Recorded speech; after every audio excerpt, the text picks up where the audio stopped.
everybody. Welcome live to the Jim Master Show Live Entertainment Lifestyle Celebrity Talk Show series. We are so honored to have the stars of the cast, the crew, and producers of an incredible new film that is coming out. We're so excited to sort of debut this information for you. It's called A Wonderful Life, and we've got the wonderful gang with us right here. Look at that. Boom, the power of pressing one button. Hey, everybody. Welcome to the show, gang. Thank you. Thank you. Glad to be here. That's it. It's so cool to have you here, and they're popping in left and right. So I'm going to have everybody introduce themselves and tell us a little bit about their backgrounds, and then we're going to talk about the film, the making of it, behind the scenes, and all that other fun stuff. First, we'll start with Jeff London, writer, producer, director extraordinaire. Jeff, welcome to the show, coming to us live and direct from beautiful Utah, USA. Thank you. Thank you for that intro. Yeah, I'm in Utah, and I've been here a few years, and it was a change from Arizona after 15 years. I basically got the idea to, I started 11 months ago when I actually chased my dog through the garage out the front because the garage door was open, so he didn't get to the cars, and I broke my ankle and it snapped completely. I broke it like the worst way you can ever break an ankle. So that took me through a big mental anguish for a few months, and I decided to write the script based on what happened to me. And it's about a guy who he and his best friend 30 years ago in the Midwest, and they were best friends, and they separated, and he left Indiana, came out west, and he takes care of his mom, and he gets notified in October that his the company's closing, and his job's going to end December 31st.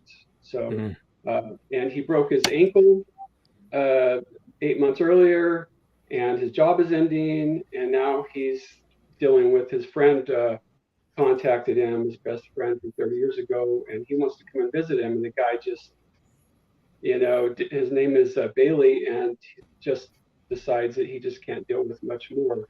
But he lets the friend come out, and from there it turns into a reason. The friend, it's Bailey is our lead, and Grayson comes out to visit him, and basically by the time the story takes place from October, Halloween time, through Christmas, and he learns that he doesn't have such a bad life. He has a wonderful life. That's incredible. What a story, huh? So let's back up a little bit. Tell us about your extraordinary background in the industry as well, Jeff. This is not your first walk around the corner. You've been doing this work for a long time. Yeah, I started in 1996. I got $1,000 together through my college and did a student film called The Judgment Road about a 16-year-old boy who was dealing with his own internal homosexuality issues, but his big brother would go out gay bashing, and his family was on that side of the thought process, and so and a guardian angel intervenes. It was sort of an It's a Wonderful Life type idea, and our guardian angel shows him one night what will become of his younger brother, who ultimately will kill himself.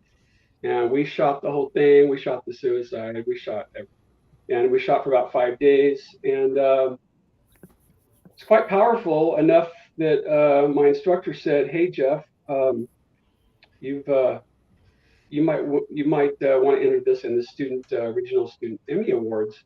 And I said, "Sure, whatever, I'll do it," and not thinking anything about it. And 2 months later, I got a call, and I won the best drama as a producer, best regional drama out of the entire Northwest United States, including universities and colleges from San Francisco, Seattle, Washington, all the way to North and South Dakota, and basically I almost passed out when I got the call. And so that let me get fundraising to do my first feature, and then came summer. And from then on, it was show business and headaches and stress and more movies. That's in that Well, order, yeah, or I'm an ex-preacher's kid. I grew up as a preacher's kid, so a Pentecostal preacher's kid. So yeah, my dad was an artist, paintings, and I just chose a different type of artistry.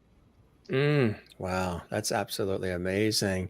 Somebody that our viewers may recognize, who was a previous guest on the Jim Master Show Live series, our friend David Matthew Barnes, joining us again because he's one of the executive producers on this incredible film. David, thanks for popping in the 11th hour. You're a real trooper.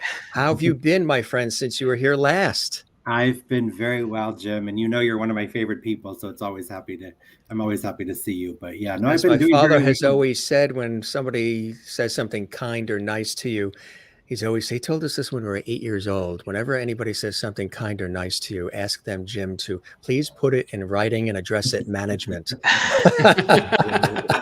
I'm right on top of that.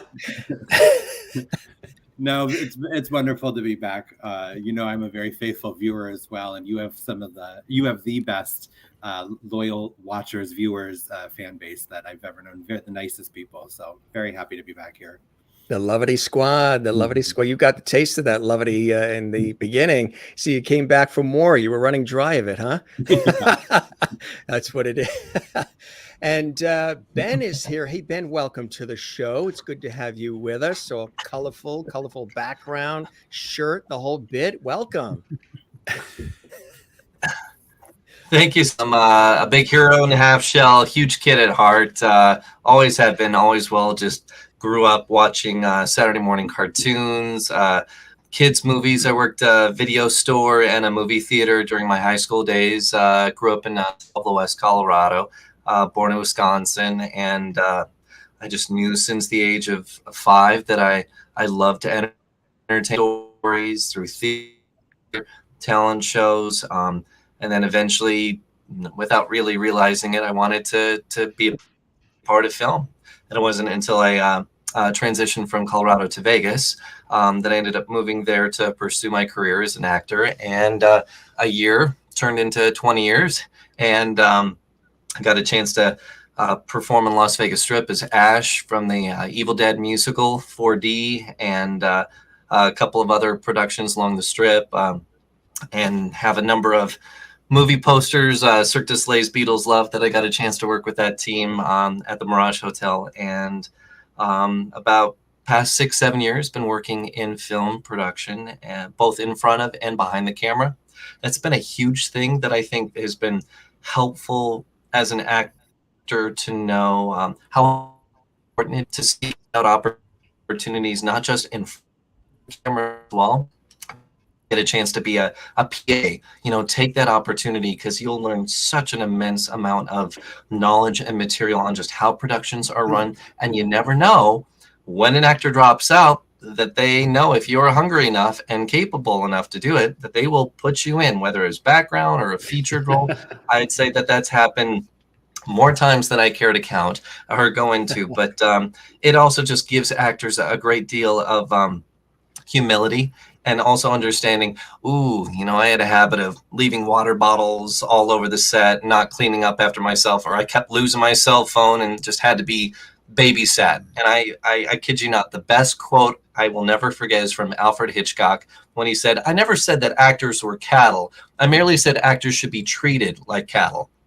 Which cracks me up, because sometimes, actors, you really got to herd them like cattle. And there are those that really do go above and beyond. And as a producer myself too, I remember those actors that are going above and beyond. It's not just staying in their lane necessarily, but just being so giving, supportive of the crew, and just giving of their time, energy, talent, skills, and everything. And finding it about this opportunity for a wonderful life, meeting Jeff London. I give great thanks to actress Lisa J. Hines, who I had met on several films that I worked with as an actor and crew member as well. And she remembered what I brought to the table with those roles and films in the past, and reached out to me on Facebook, social media, about this film about Jeff London that she was a casting director on.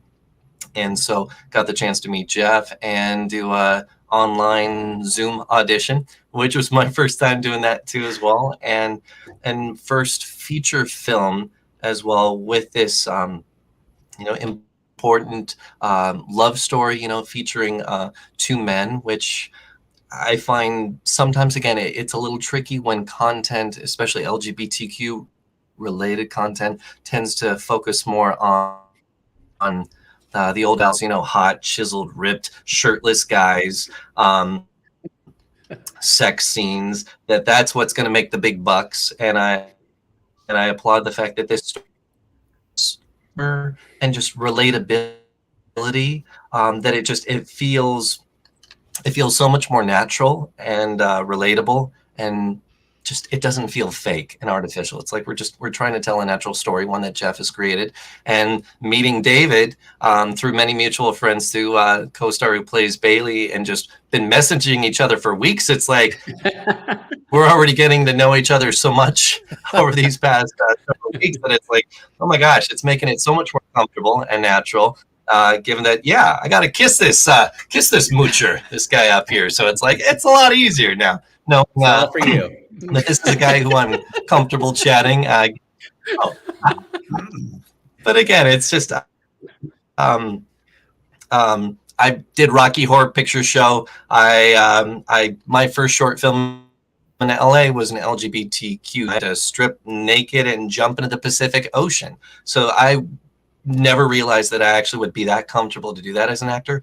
And I think, again, it's, you got to go into it without judgment, for the character, for the role, for the story that you're about to tell. Because if you automatically look at it and you're judging and you're not comfortable with it, you shouldn't do it.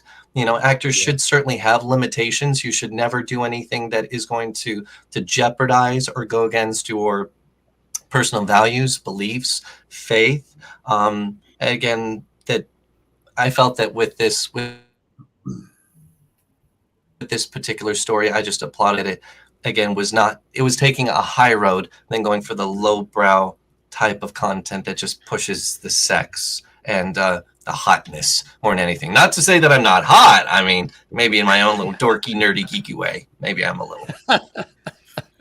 You mentioned the Rocky Horror Picture Show, and we had just a couple of weeks ago Joel Thurm on, who was Vice President of Talent and Casting for NBC, and he cast The Golden Girls, Cheers, on ABC, Charlie's Angels. I mean, all of these, like The Cosby Show, all these epic shows, Airplane, the movie, Grease, and the original Rocky Horror Picture Show. And he just wrote a book, Sex, Drugs, and Pilot Season, The Confessions of a Casting Director. Nice.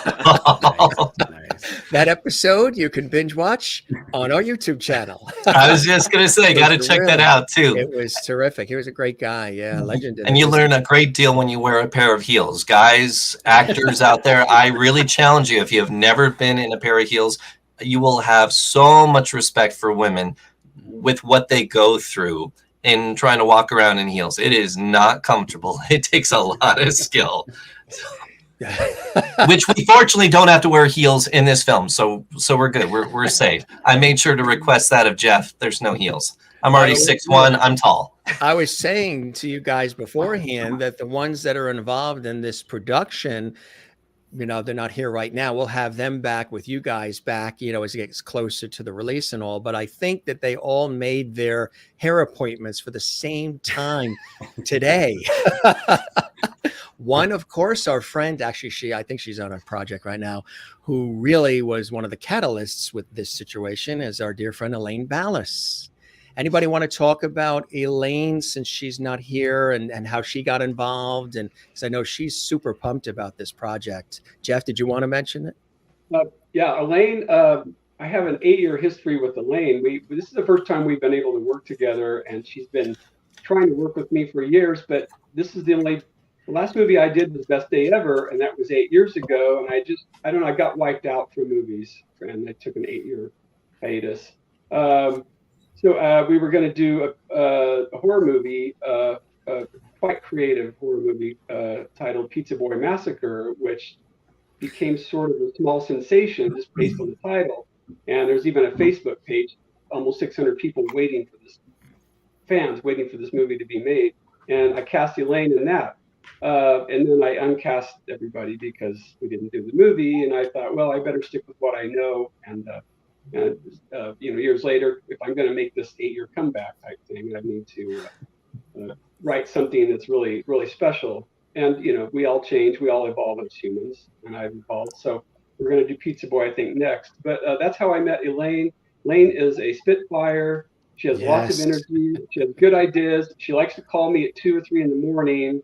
Yes. And I look at the phone and I'm like, oh, I was just going to go to bed. I'm exhausted from writing rewrites all day. And I'm East Coast. Yeah, where it's 3 for her, it's 6 here. Oh, she does. Oh gosh. So she's a sweetheart. She's really excited about doing this, and that's how we met on Pizza Boy Massacre that we have put off.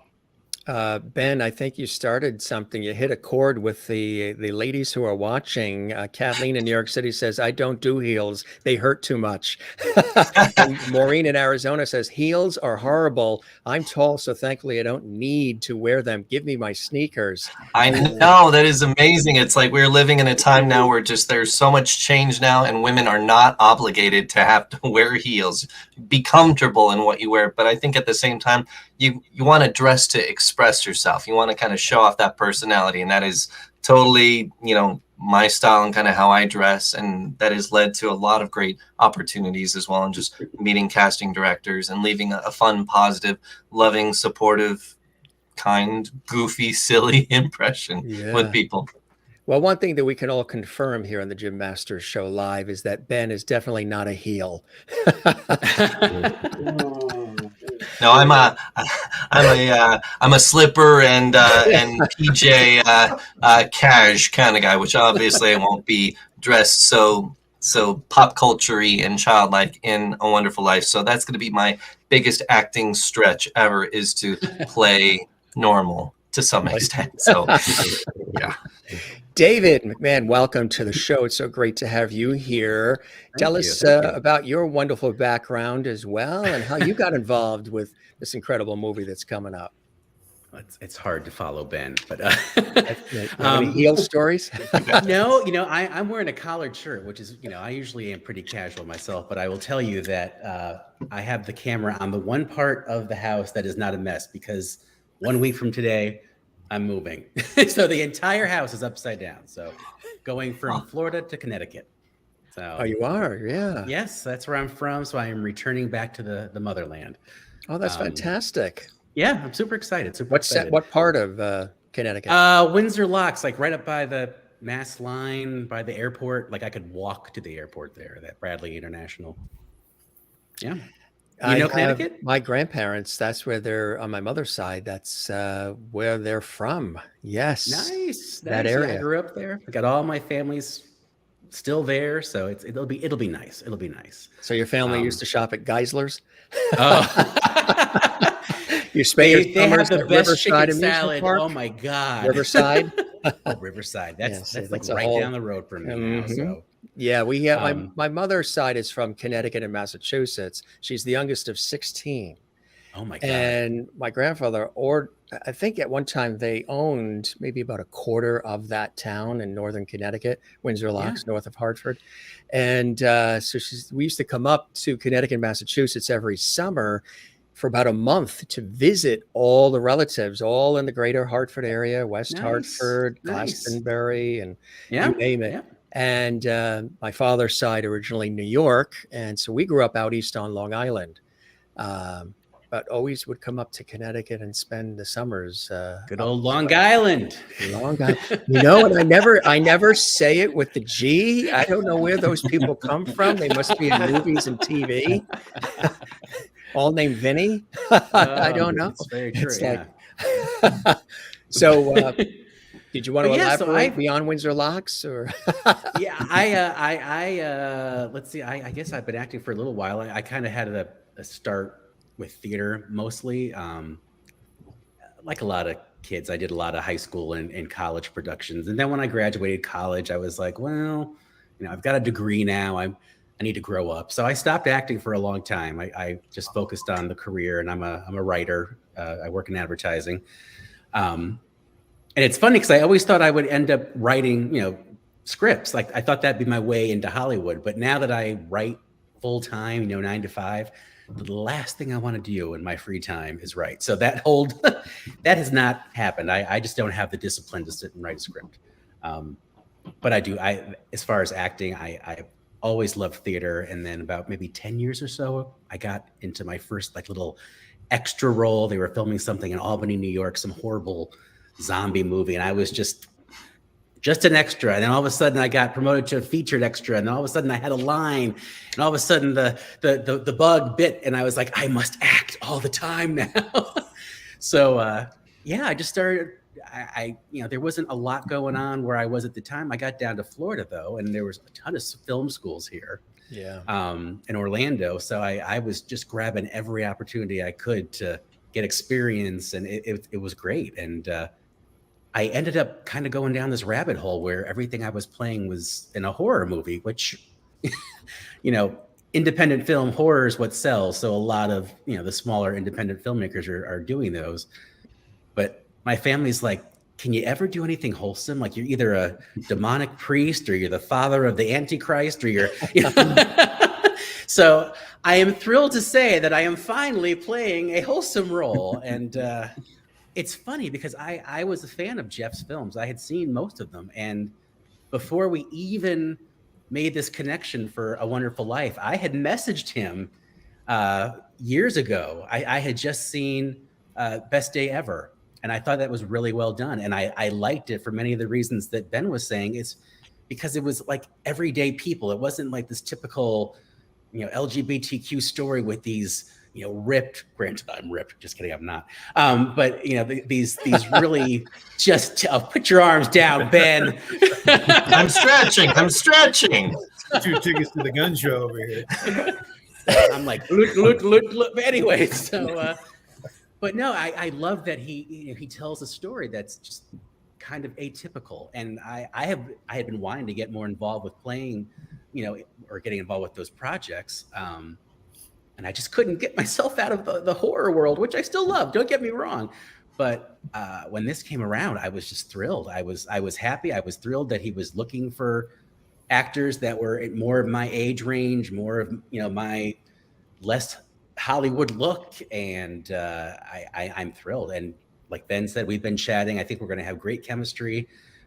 This is the first time we're all seeing each other on screen, so this is kind of exciting. And I'm really excited. I'm really excited to bring this to life. This is the first time you're seeing all each other on screen? I mean, I've seen Jeff, of course, for auditions, and that's great. And I literally just chatted with Ben for the first time on the phone, before this call. And I will say, speaking of dear sweet Elaine, so she, I met her last week on a phone call. She called me. I think it was 11 p.m. my time, because I'm on the East Coast too. But I answered, and we talked for a few hours. And she does like to call at very early times on the East Coast. And 2 a.m. I usually wake up every 4 morning and there's a text from her. She's got an exciting idea. Yeah. Wow. She could I just told Ben, she could literally power the United States with her energy. With the energy. Right. Oh my God. Yes. Oh my God. She's huge. So we gotta contain her a little bit for this project. And she's been on the show several times. She's been on Christmas episodes, birthday celebrations, all kinds of episodes we've done. She's always brought her little friends with her. Yes. And then all her, really, really cool. Well, I'm excited to be her son. That's gonna be fun. Scott Emory Parker, welcome to the show. It's good to have you with us as well. Tell us a little of your illustrious background and how you ended up with all these cast of characters here. Yeah, thanks for having me. This is so awesome. So I grew up, my dad worked for the government, and so we moved around a bit. Maryland, South Korea, Hawaii. I claim Hawaii. Hawaii is where I went to middle school and high school. But in South Korea is when I got into acting. We lived on the army base in Seoul. And and I played Tiny Tim in like the army-based community theater thing. And I was super cute and amazing. And there were some And modest. Korean talent scouts Did you in say the your audience. father worked for the government? He worked for the NSA. Yeah. Well, I love my mother, and I only do right on red when the sign says you can. Good to know. I'll tell him.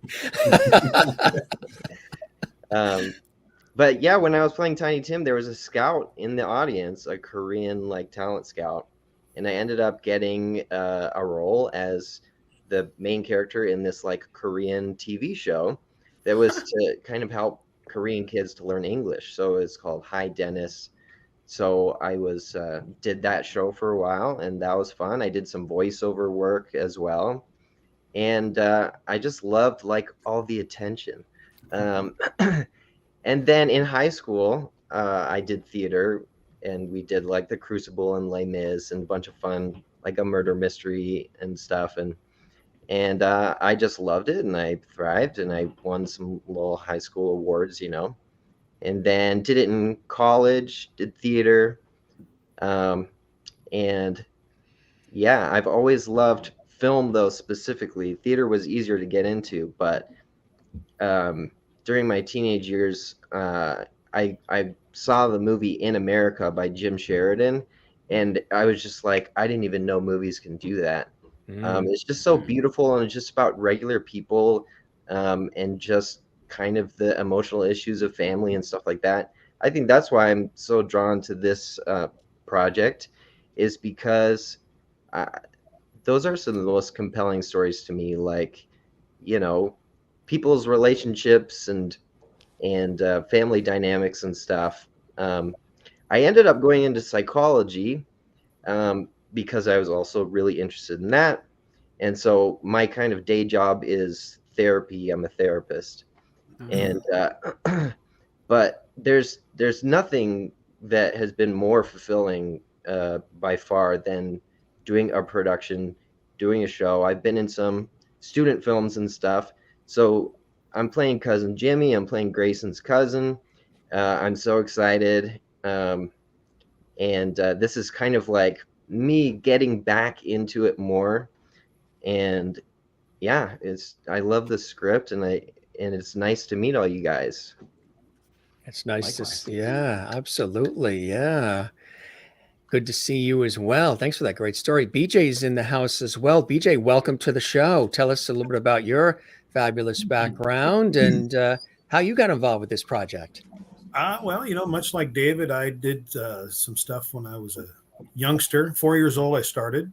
My brother and I did a medical documentary in Seattle, and the bug bit. And when it bites hard. I did a few projects through my teens, and figured, okay, here we go. It's the sky's the limit now, and the sky turned out to be a low limit. Enlisted in the Army, and figured, okay, time to get life going. And a few years back, thought, well, let me dabble in this again a little bit more. And absolutely, and it was only supposed to be behind the camera, and had a wonderful opportunity with the Mahal brothers in Vegas, and which is where I met Ben. And Ben and I became fast friends on our first production together. And it just skyrocketed from there. So here we are. Yeah. And then getting involved in this, Lisa Hines and I are friends as well.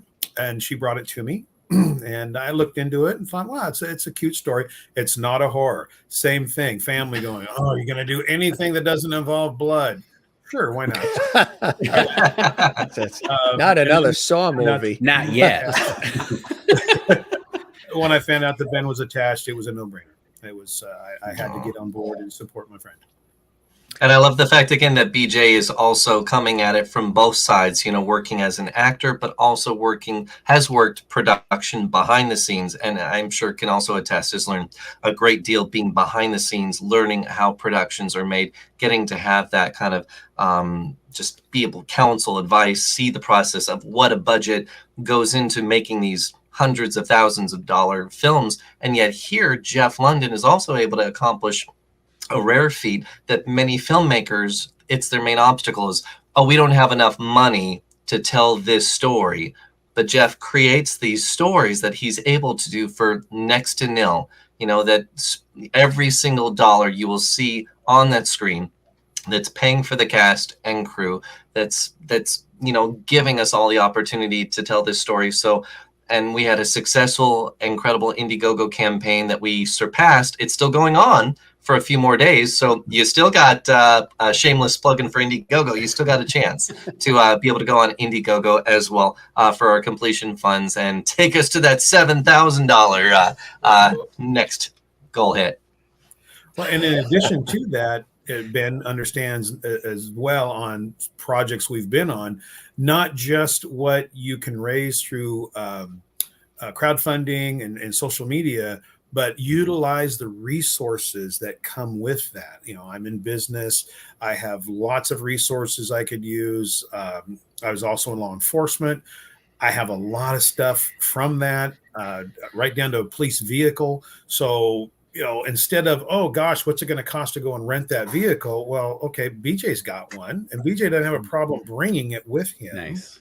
You know, so there's a lot of resources that can be used from the people that come in on your project that doesn't always equate to a dollar figure up front. Note to self, Jeff, your next movie is going to deal with cops, and you know who to reach out to now. I'm sorry, the connection, bud? BJ's going to be in Pizza Boy Massacre. I already know that. The police, the cars, yeah. You've heard that here first on the Jim Masters Show. And we have, when things like that happen, we have a graphic for that. We call that a JMS exclusive. You heard it here first. We also have a doctor in the house. Dr. Justin Terry Smith is here. Doctor, welcome to the show. Dr. Phil is retiring. You're going to take his place? No, actually, my husband's name is Phil, and he also has a doctorate, so I call him Dr. Phil. So he's never retiring when he's married to me. So that's just it. Welcome. Yeah. Tell us a little about your terrific background, multifaceted, multi-talented, and how you became a part of the project as well. Wow, terrific background. I don't know. So I'll try. So I'm originally from the DC area. I'm actually from Silver Spring, Maryland, originally. And I started probably more of I was on stage in an instrumentation role, because I can pretty much love to play the alto sax, the tuba, the trumpet, the trombone. I was very much an artistic person. And then I decided, I'm like, well, I'm tired of playing instruments. I would like to just play roles on stage. And I got my first role in the Wizard of Oz in middle school. And I was like, oh, well, that's a typical thing for me. Okay, fine. I'll just do this. And what was your role? Yeah, who'd you play? Come on! Did you need a heart or brain? What did you need? I needed a bath. I was Toto. So, I was the first talking Toto that they had on that stage, because I was being chased around, and I was pretty much told, Dorothy, hit him, he's gonna hit me. And then of course the whole crowd loved it. But then I went on to high school where I still played instruments, and I still wanted to be on stage. But unfortunately my parental unit thought my time was better spent in my books without me being on stage whatsoever, because then they thought, okay, so if this kid goes to college, he's going to be calling for rent money. He's going to be one of those starving artists. He's going to need ramen noodles every day. And they were just like, oh, well, we don't want him doing that. So they kind of just pushed me towards. They didn't want your career to go to the dogs. Or Toto. So even though I was like, hey, I'm Toto, it's okay. So I went to school, and this way. And then, that happened. And so I became a clinical mental health counselor. I have a doctorate in public health with the concentration of infectious disease. So you've been busy. Very, very busy. And so I decided, at a later age, I said, I want to go back to acting. I want to go back. And I'm so tired of just kind of mundane work, 9 to 5. I just want to do acting. So then I started in the horror genre, and I began to get all these kind of roles, and my husband's like, so your role, like, is this another horror film? Is this another like, is this another one? And I'm like, yeah, it is. And so the roles that I got were pretty much like newscaster, or like I played a vlogger or a blogger, and I would have an offstage death or off-scene death, and so it was off-screen death. So it's like, okay, I just want to do something different. So I kind of did my research a little bit, and this is how I became part of this project. I took a chance, and as most of us do, I took a chance, and I saw this project, and I said, oh, wow, let me read up on it. And I said, oh my God, is this an LGBTQ film that I could be a part of, maybe? And so I emailed Jeff, and I was like, hi, I'm Justin Terry Smith, and I'm an actor, and I just want to know if you have anything available. Like pretty much I was begging, basically. Nothing wrong. And Jeff was like, oh, this is interesting. We just had someone, I think it was maybe a scheduling conflict. And so I said, oh, really? And then so he said, would you like to audition? And I said, yeah. So Jeff's, and I called each other, and then I auditioned for it. I think it was on Facebook video call, and video chat, yeah. And so then I auditioned, and here I am. Wow, that's amazing, huh? What an incredible story. So, Jeff, when you hear all these stories and all these people, and again, there's several more that aren't with us now, but we'll have them come on, as time passes a little bit. You've assembled quite a group, all of you coming together like this, and David being a part of this as executive producer. Has this surpassed your expectations, Jeff? Well, I'm sitting here thinking, how did it go from 4 actors to almost 10? Yeah. And what have I created? What happens is, it's great. I mean, this is the way stories are told. This is the way movies are done. You have this vast cast, and usually to make even the littlest guy that comes by and does one line, he's now part of the cast. It all has to do with, I learned years ago when I was writing, I still know people that are always working on their script. They've been working on their script. They've got their $500,000 or their $1 million script. And what I had to learn, if I was going to succeed years ago, at 25 years now, was that you've got to write your script for your budget. You have to be realistic about your story. So my stories are, there's a lot of dialogue. These guys have to memorize a lot of dialogue. We have like 4 or 5 days to shoot it in. And yeah, that's the tricky part, trying to make it all fit. And when I wrote, when I in the original version, there's 2 women in the story, Barbara and Elaine, and Barbara only had one line as Grayson, who's played by Ben, and she had one line just so we saw that she finally showed up at the end of the story. And I thought, well, after I cast her, for example, after I auditioned her, I thought, this woman's great.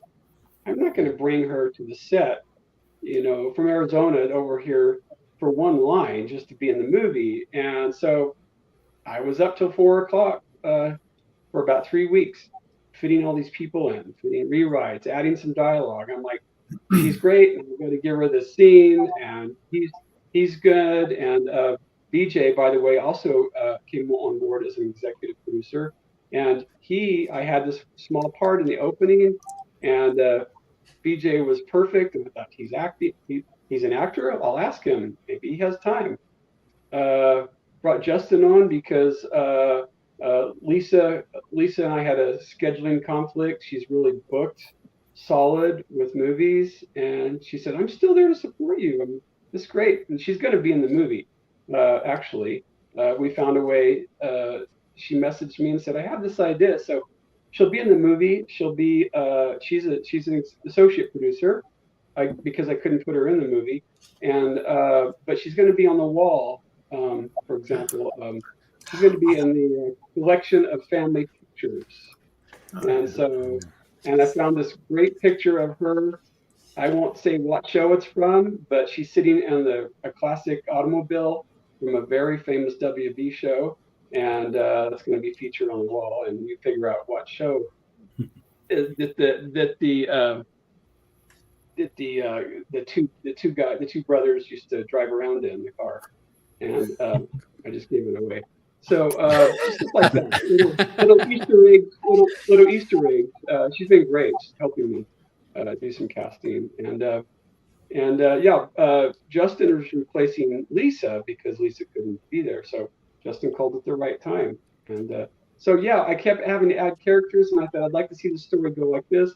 Well, that means another character here, another character there, and sometimes I'll think, oh my gosh, now I've got 9 or 10 people, and that means rewrites. I think I did, like I said, I did rewrites till 3 or 4 a.m. for 3 weeks, and I'm just worn out. So now I have to go into actually production mode to get the movie, get everybody here, and so that's pretty much it. I have to come up with 9 or 10 contracts, and all these different things. And now we're going to start doing some read-throughs the first month, because I've used this month to do all of that business stuff, and that's part of small time, micro film production. I mean, I used to have people kind of help me, but I realized years ago, well, they just want to spend my money that I don't have, and so I just need to do everything myself. It's not even shoestring. It's like half a shoestring, right, Jeff? It's Maybe just the tip of a shoestring. My movies are all under $20,000, and that's just the only way I could ever do it. With these interest rates, you can't even get a car for that. No. That's something. So, how has the storyline and the original vision and dream for this film changed or tweaked as it's gone along from your original idea, or has it pretty much stayed locked into what your original thought was, Jeff? it's pretty much stayed to the original thought, but I needed to expand, add characters, and like I said, what happened is, as I would need one character, maybe somebody for a line, I would see that they were much more than just a one-line actor, and I thought, now I'm going to go back and write. So that took me on these extra branches, and I finally got to where I really like this. I think this is a very good script. I'm not that guy usually that I have a saying. People say, oh, this is great. Your movie's going to be great. Your cast is great. And I say, I'll tell you what, I will jump up and down when it's done with the editor and its sound mix is done, and I have it on my hard drive that's not going to get lost or deleted accidentally on the hard drive. Those are the issues that a producer goes through. Oh, and those are very stressful. It's like when it gets dumped from the camera, when the DP dumps it to a hard drive, then it goes to 2 other hard drives, and then the hard drives are stored in different locations. So there's always protection. So that kind of crap you got to think about. And absolutely right. Yeah. The script did grow from just the talent that I have. So I'm really happy with it. It's based on the original, but it expanded quite a bit. This was we finished at version 25 of the script. So I finished at version 25. And I know what you're talking about as far as how technically things can go wrong, where the file, is deleted or corrupted or something, and then everything is lost. Because in the fall, I was on a television shoot in Fort Lauderdale, Florida, and we were at a big gala event, and it was like a one night only thing. And I was interviewing all these major people and players and this whole bit. And I had to do a stand-up open and close in a beautiful location in Fort Lauderdale to establish what the whole, television shoot was going to be about, and then do a nice wrap-up. So I went across the street the day before. I brought clothes down from the north to Florida. I'm like, these don't look too Floridian. This looks more winter northeast. So I went across to Macy's, bought a new sport coat, white slacks, the whole thing, and did a fantastic open and close. And 2 weeks later, I hear from one of the editors, Jim, we have a problem. And I said, what's the problem? And they said, well, the entire event, we got it all. We got the interviews, we got the people on stage, we got all of it. But you remember that fantastic open and close that you did, standing up with the microphone with the skyline behind you and the sun setting, and that outfit that you bought across the street at the mall from Macy's in Fort Lauderdale? The file is corrupted during the download. The open and close are gone. I'm like, are you kidding me? So what I had to do, because obviously they couldn't fly me all the way back to Fort Lauderdale just to do a 60-second open and a 30-second close to the whole thing, I went into the TV studio. We did a green screen thing, and I wrote a script on prompter and just did it from there. And then they had to cap the front and back end of that video with the open and close that was done in the studio, but nothing like the Fort Lauderdale skyline, the palm trees, and the new outfit from Macy's. It was like, so sometimes the file can get corrupted. And they didn't have, unfortunately, from that day forward, they're like, everything we do has to have like double hard drive backups. They didn't have a hard drive backup. They just had the file that was emailed, and then the production team would download it. And exactly. Yeah, it gives you a headache just thinking about it, right? So things like that can happen. Yeah. You got to have a lot of fail safes for sure. So but it's all through experience. It's all through trial and error. Like you said, you learn from these experiences and you share that with people. Even Jeff advising, like with the hard drives too. It's like new filmmakers out there that are listening need to hear this, so that way they don't fall into those same potholes as well. Yeah. Because it gets expensive flying somebody back down to Fort Lauderdale from Northeast just to do a 60-second. When we, one of the main production managers, when he heard that had happened, he wasn't too happy, and he morphed into a face that I don't think I've ever seen. It kind of looks like this. Oh, look at that handsome guy. Who could that be, Mr. McMahon? See, horror. Told you. That's what Is this your new driver's license they snapped at the DMV? That is a were rabbit. Thank you very much. Oh gosh. Huh? Yeah. Could you imagine having a love story between those two characters? A wonderful furry life, terrifying. I'm a huge fan of like makeup and prosthetics. I can't do it for a lick, but I mean, I love playing those like creature roles. Oh yeah. So yeah, anytime that comes around, I just pounce on those. And yes. We could go this that was a route fun too. one. Oh, look at see, that's totally reflective of my personality. That's a big kid at heart. There it is. I was literally at the LA Zoo, and they had a ball pit promoting the Emoji Movie, and there were parents like with their kids going into it. And I seriously, kid you not, asked the employee there, "Can adults jump into the ball pit too?" And they're like, "Yeah, sure." And I'm like, "All right." And I was like super excited because I'm like, it's a ball pit, and no adults were going into it, just kids. You show these nice shots of Ben, and you show me as a were-rabbit. What the heck?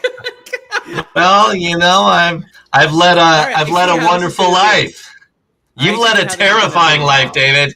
Apparently so. Look at this shot here. We got a snake coming up.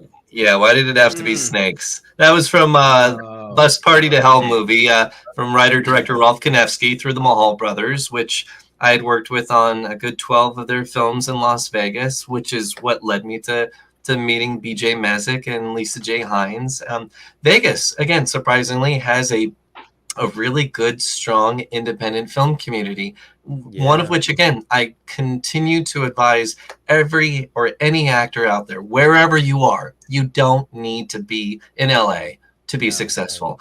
You have the ability, the capabilities and power to grow within your market, network, get a feel for what filmmakers are out there. 48-hour film projects are a fantastic way of getting your feet wet. Those short films, you got 48 hours and a couple $100 to shoot a film, and you get to see it up on the big screen. You get an IMDb credit from it, which is also a great piece of advice too for any actors that work on student films out there.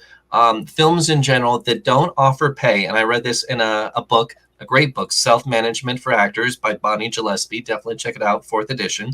That you can always negotiate if there is no pay involved due to the budget of the film, that you could always ask for a producer credit. It could be an associate producer, which is a smaller producing credit, a co-producer, or an executive producer credit based on the size of the role. And so that certainly is something. Again, it's like you're putting your salary, your paycheck into the film because you believe in the story, and you're getting demo reel footage from it, which is worth its weight in gold. Also, yes, again, something to have in the contract. So it's remembering and understanding the business side of the industry, especially, again, as we talked about earlier, from theater to film. Film is just so incredibly technical. And again, there's a lot of business elements that as creative artists and actors, we may not necessarily have the capacity to wrap our head around everything, because that's what talent agents are for, or managers. But then we ultimately are becoming our own managers and talent agents, or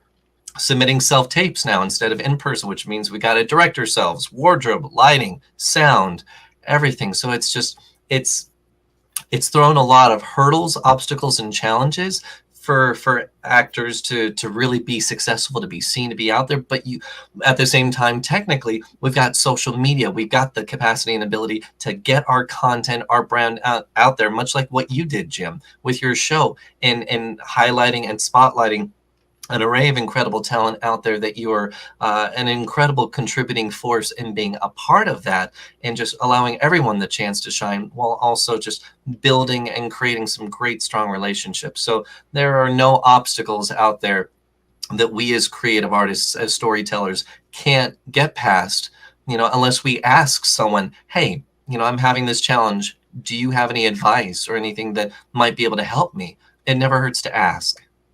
That's very true. Absolutely. Scott, you agree with all that? Have you found that to be the case for you as well? Yeah, totally. Is that a yes? Totally, Scott. That's my cousin Jimmy. Yeah, bro. Yeah. Totally. He took the words right out of my mouth. That reminds me. Great advice. I'm taking notes because that reminds me. I don't have much experience. When I do voicemails and emails and texts, probably because being a broadcaster and also, like you say, a writer and a communicator, my voicemails tend to be maybe a little bit longer than most. Emails maybe a little longer, and texts a little longer. And the reason why is I'm thinking of trying to answer all their questions before they shoot them my way, because I'm so busy. I'm hoping that the one communication will, dot all those I's for them. So there was one I sent to one of my colleagues, TV colleagues, and it was a text responding to his text.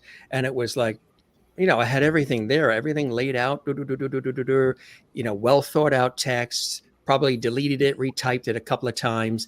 And it was like a mini Gettysburg Address, but it gave him, in a very quick time, everything he needed, because it was a fast moving situation. And the response that I got to this well-written, lengthy text with all the rich information and all the heart and soul was K.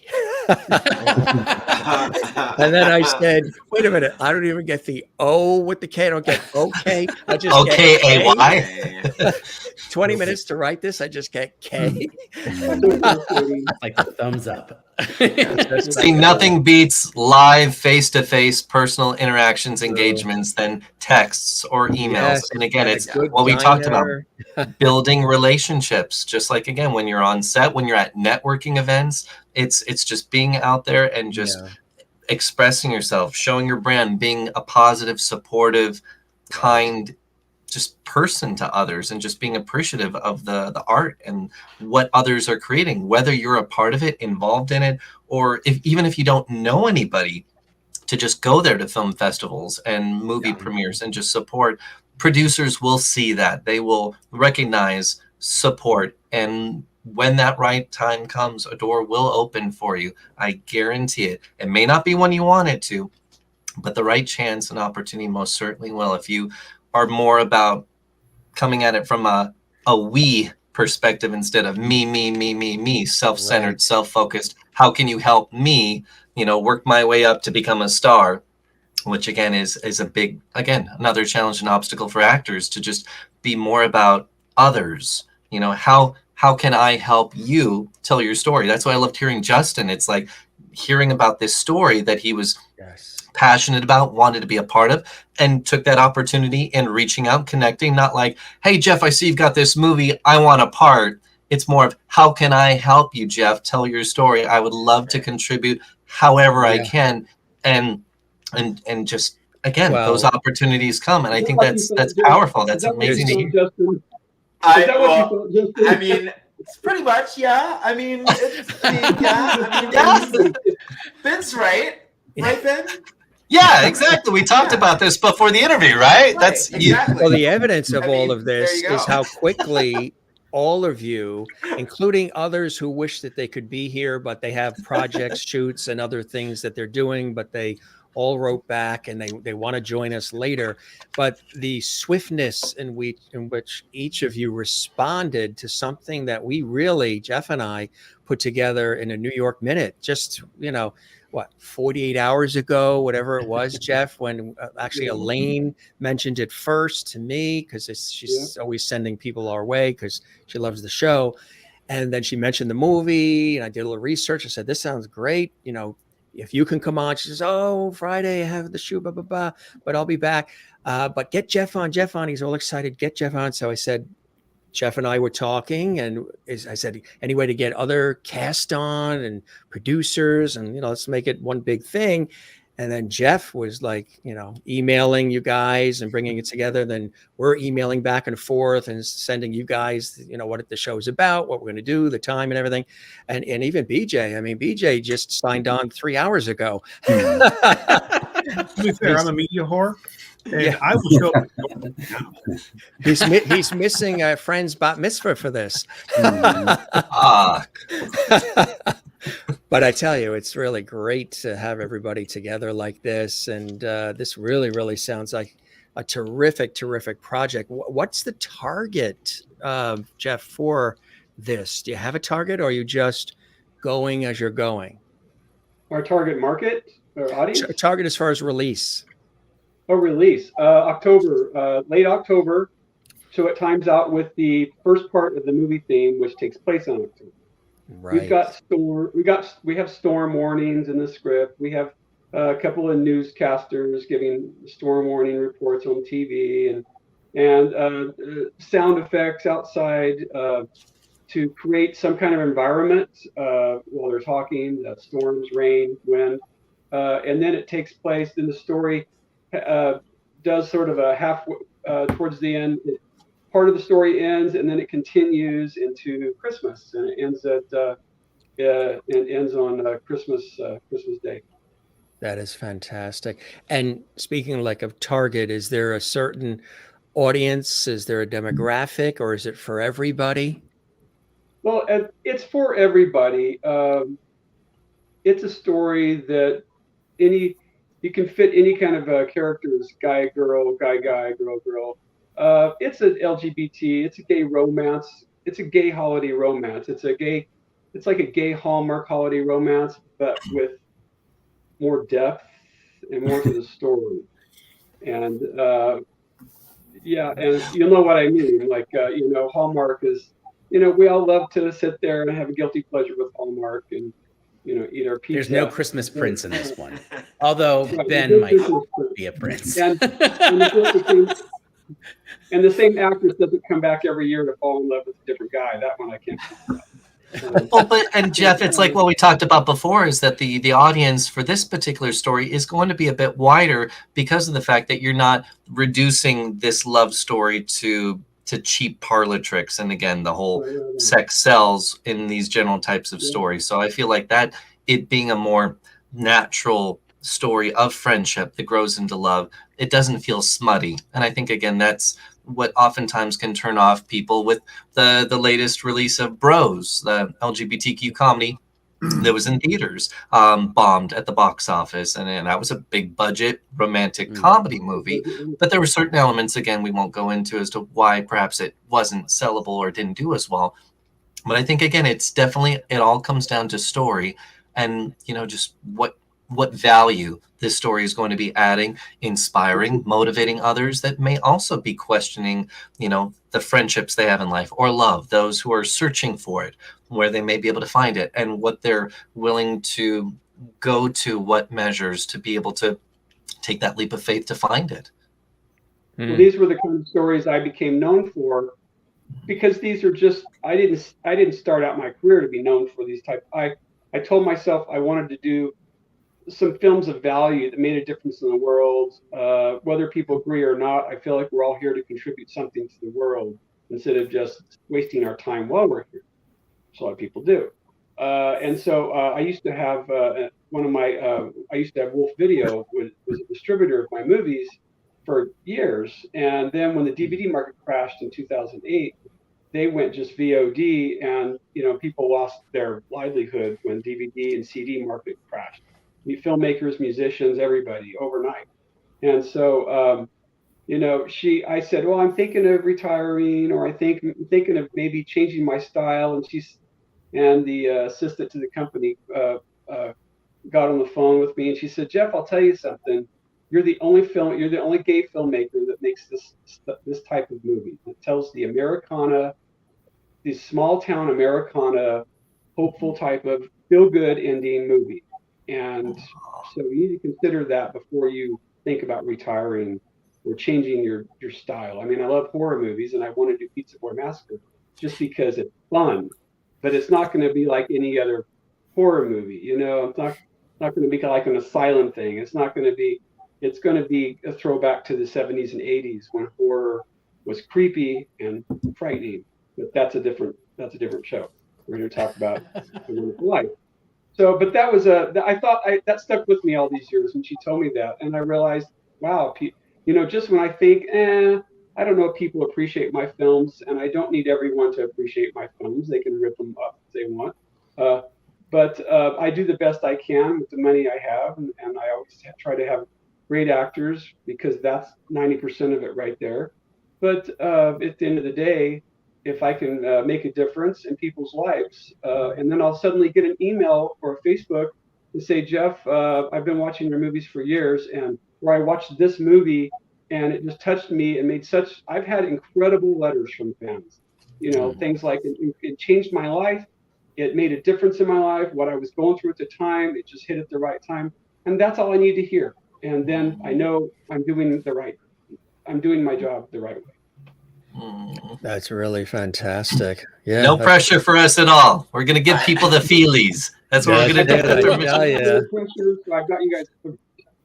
Yeah. I got plenty of pressure. So, Justin, you lead a busy life working in the medical field. How do you find time to balance it all? So I'm one of those people that has a plate and it's already full, and it's like, oh, well, then I'll just stop doing this. And then it's like, well, this looks interesting, and I'll just put it right back on there. So it's like I never stop I always have a full plate of stuff to do. I know that if I become idle, like that's when I get in trouble, and I'm like, okay, so I need to have stuff to do. I need to like constantly be moving. I usually don't stand still. I make the time for things that I feel passionate about. I make the time. I mean, when I read about this film, I was like, wow, oh my gosh, like this is amazing. I've got to do this, or I've got to email the director to see if he's got any parts of it. You know, I got to do this. I have to reach out.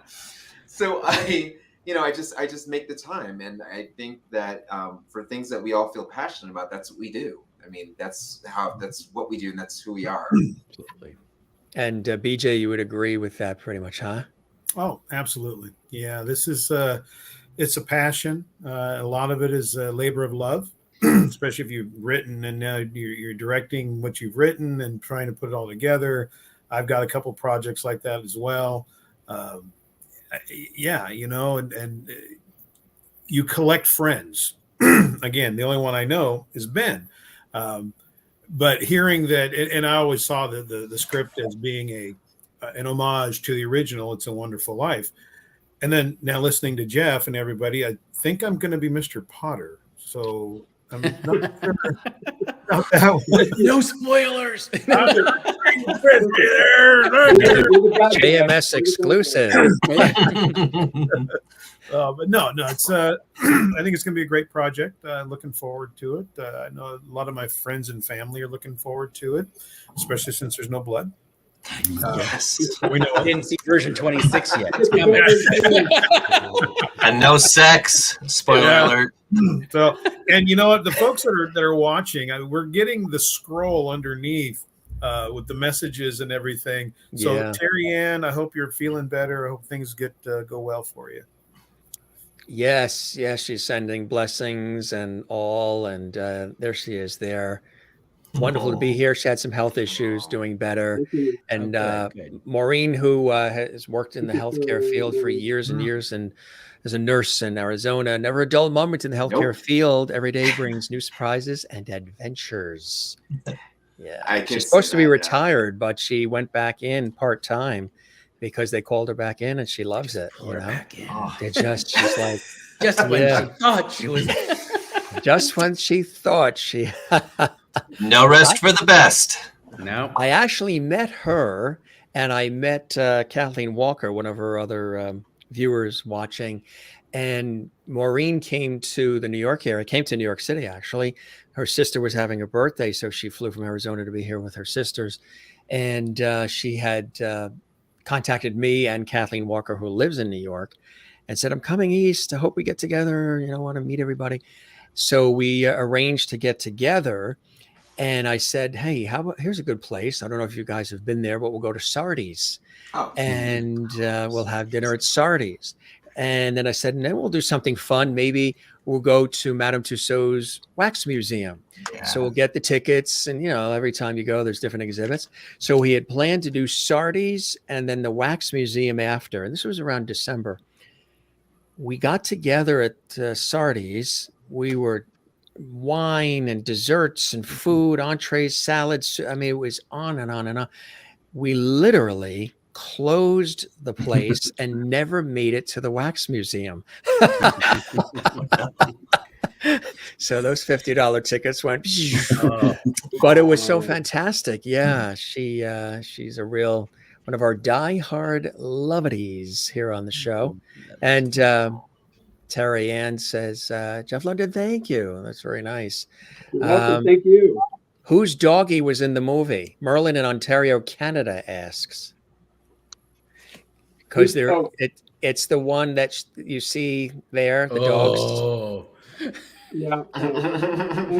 It's just some local. They like act, they're union dogs, not union dogs. Just some child actors, actually. They're child actors in development. That's it. Merlin, I think it was Merlin, had asked Scott, or maybe it was Maureen. I think it was Maureen in Arizona. What kind of therapist are you, Scott?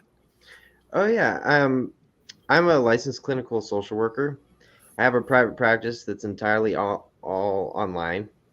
And I'm basically a generalist. So depression, anxiety.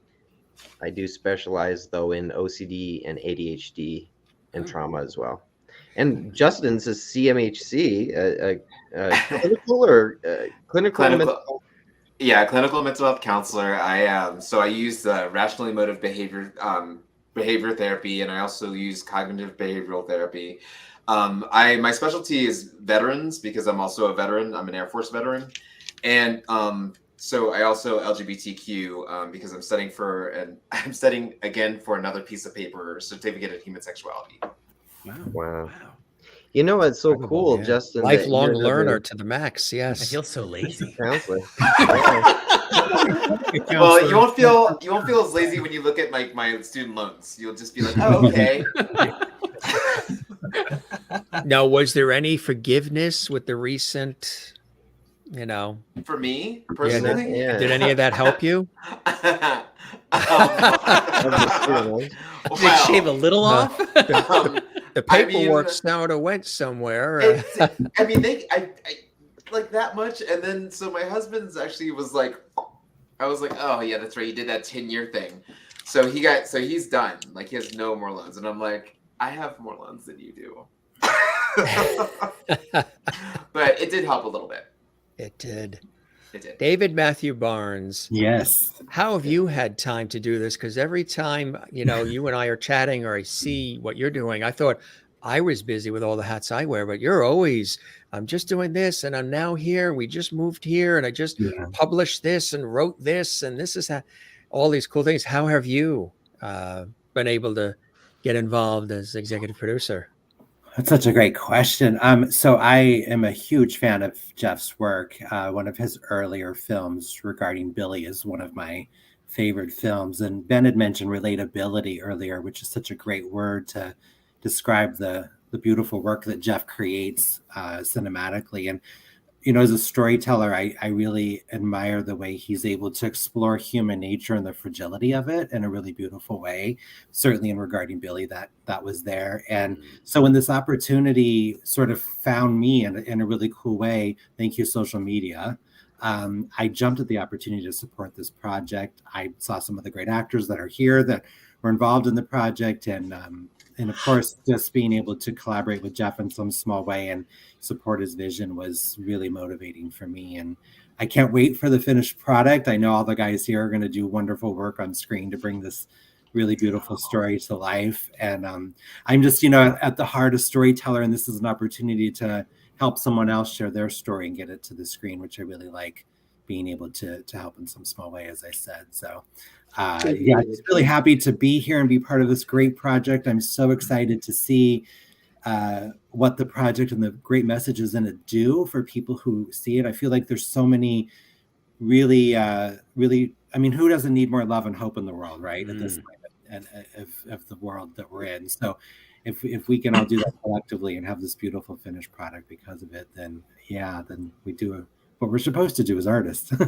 So just very excited. But lots going on. Thank you, Jim, for that. Always busy but I don't know who's busier between me or you. I think you earned that moniker for sure. We're headed to Canada next week for 2 TV shoots for 2 weeks. It's going to be amazing. Looking forward to that. And Canada. So this is really great. You guys all coming together like this and celebrating, this movie and each other and your own contributions to it. And again, all the others that it takes a village. I always say that with everything I do, including this series. It really, it takes a village on so many different levels.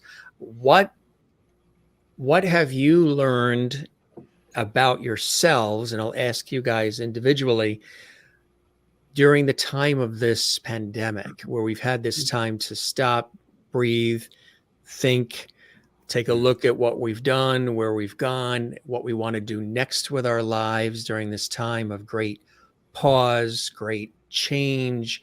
A lot of guests have been, mentioning different things. Some have rewritten their entire lives. Some threw this out the window, what they were doing before. Now they're headed in this direction. For each of you, we've all learned, of course, that life is short, precious, kindness, empathy, collaboration, all of that is more important than ever. What are some individual things you've learned about yourself during this time? I'll start with you, Scott. That's a great question.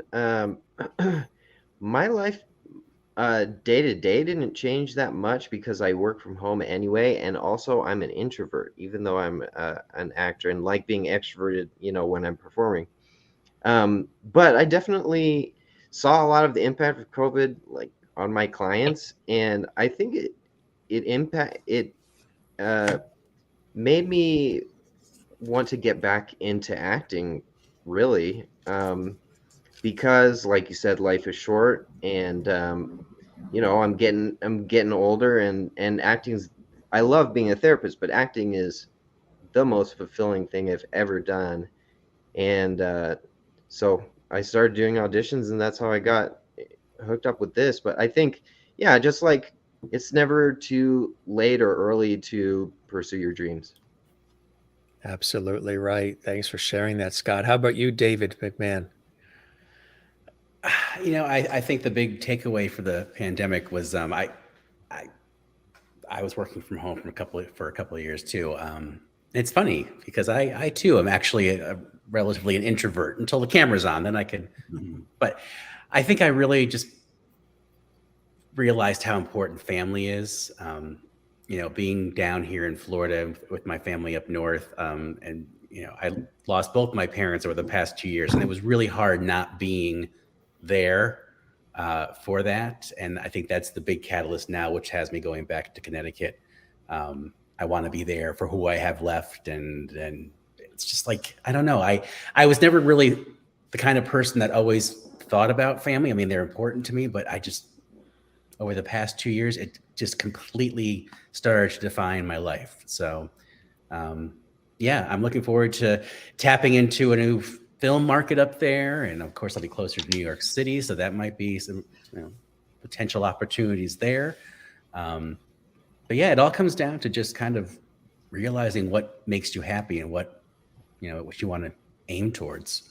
Absolutely. Beautifully said. And condolences on the loss. Thank you. Yeah, I know a lot of people who've lost family during the last couple of years for a variety of different reasons.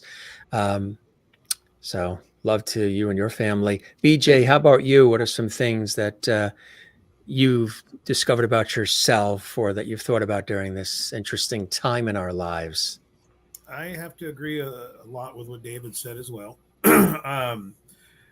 I was fortunate enough that it didn't stop or slow me down. The industry I work in, I was an essential employee, so to speak. So, and still traveled the world. The only project I had to back off of was an out of the country project because we just weren't sure. Was I going to be able to make it there or back home? But I've always been, and my mother would be the first one to point this out, I've always been a lone wolf. So the fact that we were social distancing and couldn't be near people was fine for me. But you learn, even as being a lone wolf, independent person, that suddenly the entire world now matches that. You kind of go, well, okay. I thought very often about Twilight Zone, Burgess Meredith, Last Man, where Yes. and he had all the books that he wanted to read, and then his glasses get broke. Break. Yeah, you've got, and it just became, although traffic was a lot nicer going through places like Atlanta and Houston and Denver. Yes. That you've got to, you need that social interaction. Even as limited as I've made my social interactions, you need that because you need that to grow. And that's not to take away from anybody that's homeschooled or works from home or anything like that. But you've got to have that interaction. And it takes me again to Ben. We shot the first project with Ben. We shot in the middle of the pandemic. Mm-hmm. In 2020, we were shooting this thing and we were social distance and that was actually before testing. Testing didn't come along until I think later towards the end of the year where we had any kind of real test. And then we worked again on another one in January of 21 where it was blood draw every 2 days. So we had to make the best of it. And we're still making the best of it. I think they're going to be real hard pressed to shut us down again. I wouldn't begrudge anybody that wears a mask. I don't begrudge anybody that, you want to see a test. Great. I have tests here that I can bring with me and we'll test right here and there. But it teaches you, or at least it taught me, compassion. You've got to be more compassionate towards other people and their beliefs and their belief system. This thing scared the bejesus out of everybody, So, and there's people that are still really scared about it. And there's a lot of misinformation out there from both sides. And I don't want to go down the political road, but both sides of that political line just need a good, healthy slap. I'll leave it at that. Are you volunteering, BJ? Absolutely. High five to the face with a chair. And yet again, we scored 3 JMS exclusives. Let's try for 4.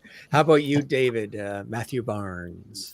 Like fellow David, I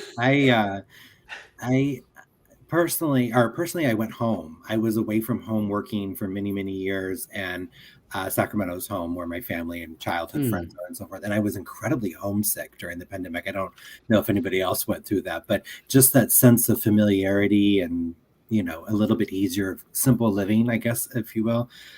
So I was drawn to home, and I got home as when I could. Professionally, though, my work has changed a lot, especially novels and scripts, and the stories that I'm telling, I think, are coming from a different place, and just exploring human emotion, I think, a little bit more than I used to. So I think it definitely has had an impact both personally and professionally. And being home, I think, is, for an artist, you know, kind of going back to your roots. There's a lot to be said for that, of like where you started, and just kind of being reminded of where you started and come from, and where you've been in the meantime, and how all of that sort of shapes us and informs who we are. So all good stuff, though. Very enlightening, kind of transformative time for me, for sure. Absolutely. Ben, how about you? Well, it was definitely a transformative experience for many of us during the pandemic as artists, as storytellers, where, you know, we started to question, is this the right industry that I should be working in, for it to be shut down like this for who knows how long? And I was in Vegas at the time, sold my house, and was working on transitioning to move out here to Los Angeles, where I am now. And the pandemic happened, and so I had to kind of shift course and kind of move some things back to Vegas. But most importantly, I didn't let it stop my calling, my dream, my passion as a storyteller from still finding ways of creating. I got to write my first feature-length script, which I had on my visual goal board for some time, but my excuse was I just didn't have time. So I had time, so I got to writing. And much like BJ was mentioning, it was probably the busiest time in my career was during the pandemic, and still working on non-union films that still found ways of working. And it was probably more so the biggest time where I was really getting crew opportunities that led to acting opportunities that came from those chances. So again, I think that's something a lot of actors miss. They're always focused just on acting, which I understand, but you really never know what opportunities you could gain being an actor, which is about brand, which is about networking, which is the business side of the industry, what you could gain by being on set of a film, even if you're not acting, but to build those relationships with those key holders, if you will, the producers, not necessarily the casting director, not exactly the writer or director so much either, but it's the producers, the people that, again, are really the big decision makers, more or less. And we're talking kind of in the independent film world, and probably in the larger film scheme of it, because that's why you see a lot of the same actors in the same film projects, because they bond well. They have these good relationships because they're reliable, they're capable, they're strong at what they do. So it makes it a little more challenging for other actors and people to kind of get their foot in the door. But I keep reminding actors, even out here in Los Angeles, that just felt like giving up or felt like that they just weren't successful. And I kept having to reiterate to them that you are still here in LA. You are still actively auditioning and networking and working on your craft. You overcame a pandemic. You could have given up. You could have moved back home. You could have settled for something less, a desk job, a 9-to-5 job, but you're still here. And I think that goes for everybody out there, whether you are still actively pushing, towards those dreams, those goals. More, I like to say calling. It's always been my calling as to be an actor, to be a storyteller. A dream is something that, can come and go. It can fade. It doesn't have the roots, I guess, the longevity that a calling that really you feel in your heart and soul, and you just believe you can't imagine doing anything else other.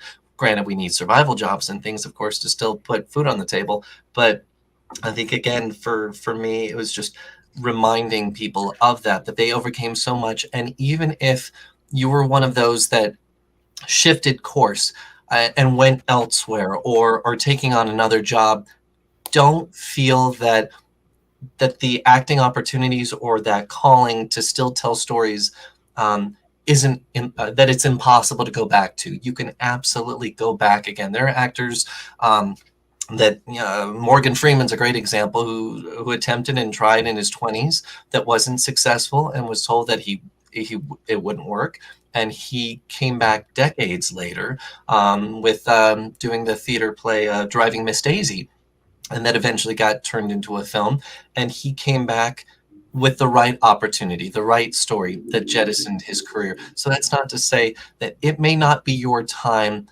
right now, but it's not to say that it won't happen at all, because that's the best part of being able to tell stories. You can be any age, any type, and you don't have to be hot or good looking or a model type. You can tell stories, and especially again with TikTok, with Zoom, there are so many social media platforms for us to still be able to create, to still tell stories. So the only person that's really stopping us from living those dreams is us.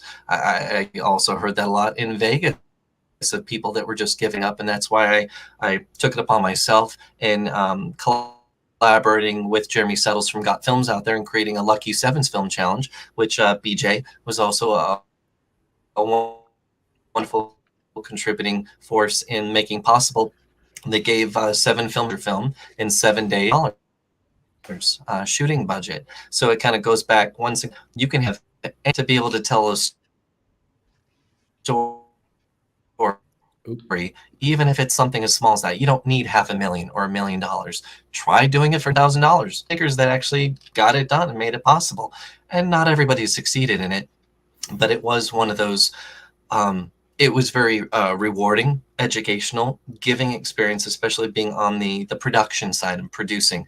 It's a business aspect that I'm growing more in over the pandemic, but it also, it just, I don't know, it's kind of, I see actors so positive light as I once saw them as, and I think again it's kind of having to go back to myself and realizing certain things that I did, self-serving, self-focused, and again being more supportive and giving and making it about the crew, everybody involved, and instead of just being look at me on the red carpet, oh look at me with these celebrities, I got to get my pictures, I got to get my interviews. It's making it about others. And even from Scott's perspective too, I was very extremely introverted, and it wasn't until also becoming like a concierge in Vegas for 8 years that I became extremely extroverted. Now I can't stop talking. I was all Did he freeze? And We had enough of them. Wow. Wow, he broke his computer. He was preaching. He was Wow. preaching, wasn't he? He could be Ben. You could be a motivational speaker for sure. If you could be an empowering motivational speaker, absolutely, Ben. Any I'm gonna take a quick bathroom break, you guys. Now we can talk about him. That's it. Ben is, What a he's fancy an amazing schmancy person. chair he's in. We actually have a collection on this show of guests' chairs where they went to get like George Chakiris, West Side my Story. He gosh. went to get the Oscar. Somebody else was on a leather couch. She went to get the guitar. Another one, the kid ran in the room, tried to rip her headphones off. She had to escort him out. Another, a dog, a bird flew in. So we have a collection of these episodes where you see the chair, and the viewers love it. So I said, I think one day we're going to take all the episodes where we see a guest that had to step out a little bit, and we're going to do an episode of guess which guest chair that is. Oh my gosh. So, Dr. Justin Terry Smith, how about you? What My have turn? you thought about? And you've got some fans there, Epic Onyx. Yes, thank you. Hey. What a great so- handle, huh? Epic Onyx. I like Yes, he is epic. He is very epic. So I was trying to. What the question was again, because I've forgotten it since. I mean, I'm so sorry. I do apologize, but 20 minutes ago. that was a lot of dialogue. So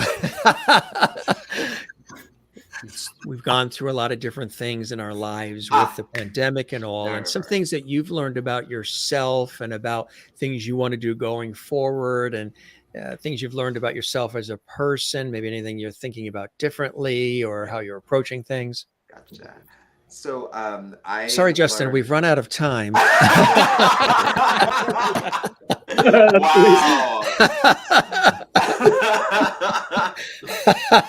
Oh my goodness.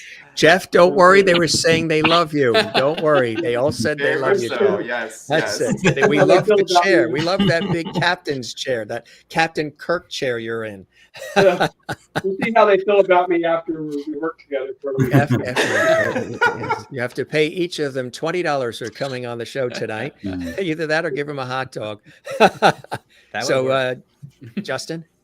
So basically, I learned that I can adjust, right? I'm like, wow, I have to adjust, and so I have to adjust my life. But I did work from home before the pandemic, so I was kind of like used to kind of working from home. But then, of course, working from home 24/7, it's like, oh, so now I have to work from home 5 days a week. It's like, oh, okay, this is fine. I'm naturally introverted, surprisingly, but but I don't. It's only the energy that I put out when I have to put it out, basically. And so I just kind of said, okay, so I just have to do, kind of work around, being in the house usually, like, that's okay with me. So then I decided, I was like, well, I'll just do something for myself, because I was just like, I need to get out of the house. So I set up a photo shoot, and I was like, okay, I'll do a professional photo shoot. I need some headshots and blah, blah, blah, blah, blah. So then when I did that and I posted them, a person that was an actor, director, writer, like, said, hey, I was wondering, I need you for this part for this web series called Cerebral, and I need you to be a love interest on it. And I said, ooh, okay. But then, of course, after I did my part, my speaking role ended up on the cutting room floor, and it was just literally boop, boop, and I was out. That was it. I was done. And then I basically said, oh, I guess that's my welcome to Hollywood, I guess, during a freaking pandemic. So I said, well, why don't I see what I can do with this and not let this discourage me. So I went ahead and I decided, and I went ahead and I decided that I would kind of shop these pictures around and see what happens. And then I got another call about it. I was like, wow, okay, so this is happening. And then I went and started seeking out roles, and it just kind of snowballed from there. And it kind of said, oh wow, so I can still do this while in a pandemic and do my 9-to-5 job. So I guess here we are. And I decided maybe this is just telling me that I can adjust my life and actually figure out what I want to do for my dreams and actually accomplish them. That is incredible. That's incredible. How about you, Jeff? Did you have to leave the room to think about this answer that you're going to give us? I thought I was looking at my cheat board, you don't see the cue cards. The script's on the other side of the door, right? Right. You check the Bible. The pandemic, how it affected me, mostly at home all the time. And so I just kept doing what I'm doing, royalties, watched people kind of freak out. The hardest takeaway, it didn't really affect me. And then as I would start going to the grocery store, maybe a few months into it, later on, I started seeing the breakdown of the social life of humans. And I started seeing humans turn on each other in public, in the grocery store, where I think the grocery store, it brings every type of person. It brings us all together, and it brings a lot of stress. And you've got this. First you go there, you have to spend money you don't want to spend, or someone you're with is going to want to spend the money that you don't want to spend. And I saw people, I saw older people. I saw an older guy one day wearing his mask attack a younger guy verbally. He just yelled mask at him. And that took me back, and because it never affected me, I never really saw what was happening. And as people got more stressed and held this inner anxiety, and you have somebody that's 83 years old and their lifespan is limited, and they're already probably challenging themselves on, I know I'm going to die. We're all going to cross over. We're all going to leave this earth plane. And but then then somebody who's not wearing, anyway, the younger guy was probably 35. He wasn't wearing a mask, and the older guy was wearing a mask, not in the best health, and closer to death. And I can understand all of it. I'm not going to get into to all that. I have my personal opinions, like we all do. But the way people treated each other, suddenly we were non-human and not respectful. And this guy just yelled out at this guy, and being Jeff, I just yelled at the old man, not in a verbal assault, just a hey, to get his attention. Hey, you can't do that to people. And everyone kind of went their own way fast enough, and nothing came of it. But and then I ran into the younger guy, and I said, wow, that was embarrassing. I'm not there to apologize for anybody. I just thought, wow, here I live in this town, and this guy comes to visit. That's Lake Havasu Cities. We have a lot of visitors, a lot. I mean, that's the place to go. And anyway, I'll shorten it. The hardest thing was that I took that back home with me. I saw a few examples in public over a short period of time, and I took that back home with me, and I held on to that for days at a time. Sometimes I didn't release it into other forms of frustration. I went with my life. All my life, I take care of my mom and her health, and I have a husband and I have a dog, and he gets 5 walks a day. So we just kind of chilled out and did that thing. But I thought about that a lot, and that disturbed me beyond anything. Was that the breakdown of social culture and the way humans treat each other? And that's what has gotten me the most too, is to see that, to see that disintegration of how people, as in a time when it's all of us together and people running in the other direction, fighting over toilet paper and all these things, extraordinary and disappointing in a lot of ways. I mean, there's a lot of people who've done phenomenal things. They've rolled up their sleeves. They're entrepreneurs. They want to help. They've been feeding the hungry and all these fantastic things. But there's been a large response by people to just sort of be rude and arrogant and self-serving. And just in the way you see people, the way they're driving now on the highways, it's extraordinary.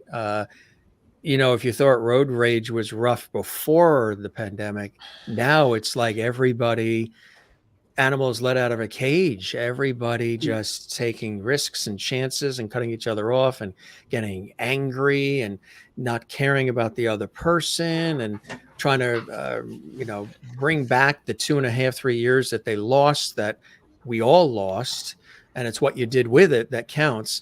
But just sort of like, well, because this happened to this person, it's because of all of us, when really it happened to all of us in our own different individual as well as collective ways.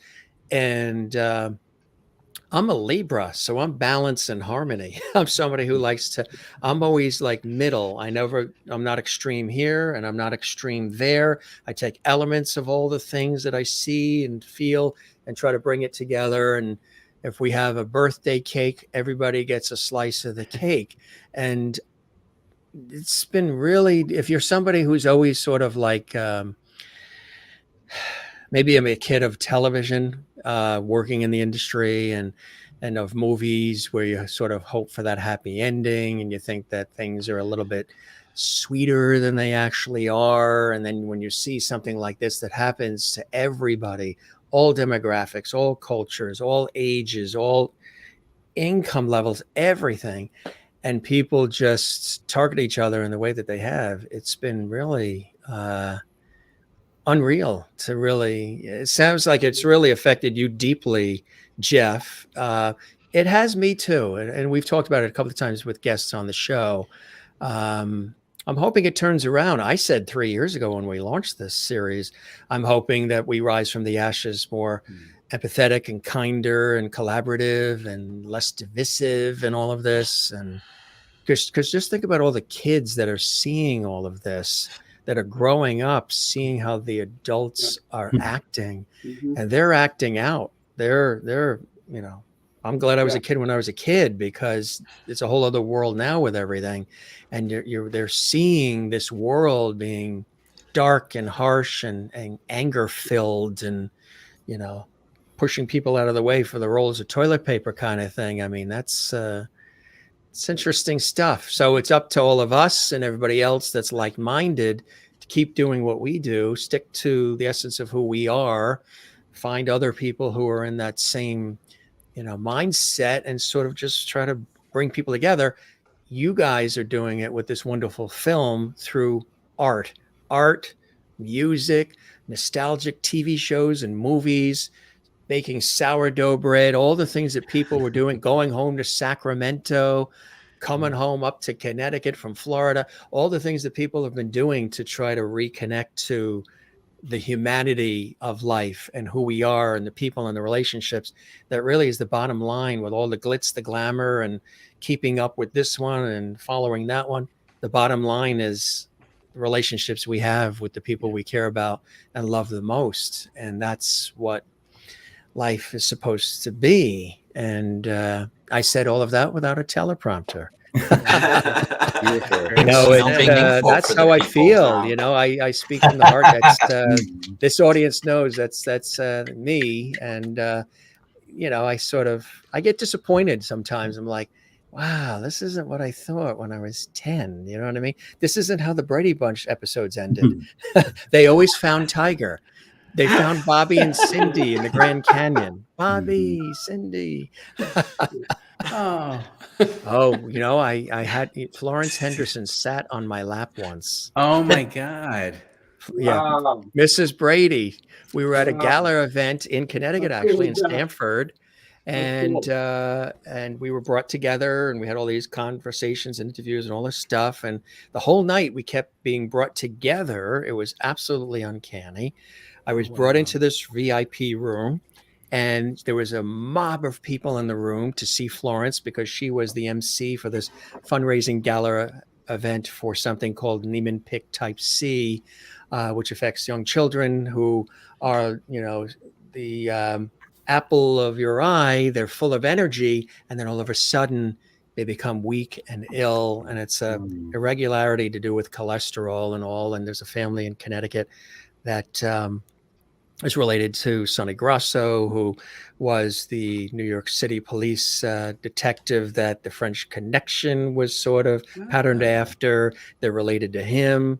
And Tony LaBianco was the actor that was in that. So there's this whole family connection. Kathy Lee and Frank Gifford, they're all were part of all this. So Kathy Lee and Frank weren't available to MC this event. So Florence Henderson, a friend of their family, came in to pitch hit. And so I was there because I go there all the time and support, and I know the family and everything. It's a beautiful event. And they bring in top talent. I think Gladys Knight and the Pips were performing. It was really nice. Wow. And so I'm brought into this room, and somebody came up to me and said, "Do you know who's in the room?" I said, "Who?" Florence Henderson. I said, "What?" Florence Henderson. I mean, that's like Carol Burnett. Is she next? And they brought me in, and it was the most I couldn't have scripted this. The room is sort of dim, but you see Florence Henderson in a white pantsuit, blonde hair, and there's a spotlight on her. She looked angelic, and there was all these people around her that wanted to meet Florence Henderson. I don't know how this happened. In this darkness of this room, way on the other side, I say it was the velvet jacket I had on, but I come in, they bring me in. She somehow spots me out of all these people, a couple of hundred people. She gets off the stage, parts the, we had never met Oh my yet, God. parts the seas like Wow. Moses and beelines towards me. And she grabs the professional photographer who's working the room and said, I want a picture with him. I'm like, wait a minute, that's my line. I don't know. And we, from that point forward, it was just, so there was another occasion where Sonny Grasso was to my left and a couple of other people, and the photographer and videographers were working the room, and she's right here and we're talking. I'm seated and she's standing in front of me, and the photographer's like, everybody squeeze in. We want to get a nice tight picture. So she just plops down on my right leg and I'm in her white pantsuit. I'm like, wait a minute. Is this an episode of The Twilight Zone? Am I dreaming this? Am I actually holding up Carol Brady, Mrs. Brady? So she had a sauciness to her as well. And when she got up, I mean, she was fantastic. She actually told me, and she's mentioned this before, she wrote to every fan that wrote to her, personally wrote back to everybody. Absolutely extraordinary. She, when she got up, she turned around and looked and smiled. I said, I'm never going to wash these pants again. And she turned around, she goes, I bet you won't, Jim. Just like that. Wow.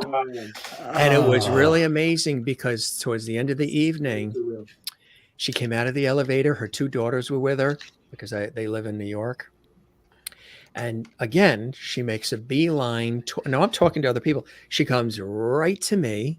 I'm near the doors. This, you probably know David McMahon. This is at the Stamford Center for the Arts. Oh, yeah. The Playhouse there in Stamford, Connecticut. So she comes towards me. She said, Jim, I just want to let you know it was a real pleasure to meet you and to chat with you tonight. And I love the conversations, and you have made my holiday. It was around Thanksgiving. You made my holiday season, and it was such a pleasure meeting you. And I hope we meet again. And I'm like, I just want to thank you for all the years of pleasure and entertainment and love and happiness you've given all of us through not just Brady Bunch, but everything you've done, the Today Show. And she's done so many things. And she leaned over, kissed me on the cheek. And then we said, Happy Thanksgiving and Happy Holidays. And she leaves through the doors that open up, and it was foggy. It's just like a movie set. Wow. It's foggy. You see the marquee lit up, and she disappears into the fog. Like 2 weeks later, Oh my gosh. 2 weeks later, she's in LA at Dancing with the Stars, rooting on Maureen McCormick, Marsha Brady, because she was dancing. And a week or so after that, Thanksgiving morning, my cell phone is on fire. I'm like, what's going on here? Where's all these messages? What is this? Did something happen? And then I go on Facebook and take a look, and I'm getting all of these messages of condolence. And I'm like, did somebody in the family just die? What's happening? And on Thanksgiving, and it turned out, because I got a couple of calls, that Florence Henderson died on Thanksgiving, just maybe about a month, 4 weeks after we met, and she went off into the fog. Somebody told me, somebody who gets into a lot of deep stuff, she said to me, she said, you were supposed to meet her, and she was supposed to meet you before you've always, you had your list, Barbara Eden, Florence Henderson, all these different people. And she's on that list. And somehow, just because it's if the two of you had known each other for years, the way you bonded that evening, and she parted the seas and came right to you, and just whatever that vibe was, you were supposed to meet each other before she passed. So I take that with me to say, there's got to be something to that. Got to be something to that, huh? Yeah. That's something. We're all in each other's lives for a reason. Absolutely right. For whatever reason, we were supposed to be the combination. It's just life is not accidental. But that's No. a whole. That's part 2. That's when we turn this into a mini series and we put it on ABC. Oh, there you go. You guys will be back, of course. You can come back collectively. If you want to come back individually to chat about your individual careers, you're all welcome to join us. This is, as you can see, we do it conversational. It's free flowing. Nothing is scripted. I like, being a broadcast guy, I like to do it like Carson and Dick Cavett and, Regis, Merv Griffin, Mike Douglas, some of the legends, but with a modern vibe and a modern twist, conversational, fun, warm, interactive with the audience, all of that. And, I think you guys just knocked it out of the park in so many different ways. We got a nice photo here, Jeff, that you sent with Elaine. Tell us about this one. Yeah. That was we love you, Elaine. I know you're going to watch this later, Elaine. We all love you. Yeah, that was the premiere of my movie Best Day Ever down at the Limelight Theater, I believe, in Hollywood in Los Angeles. Yeah. And that's my husband, James, my sweet, sweet, dear husband, James. And that's sweet Elaine.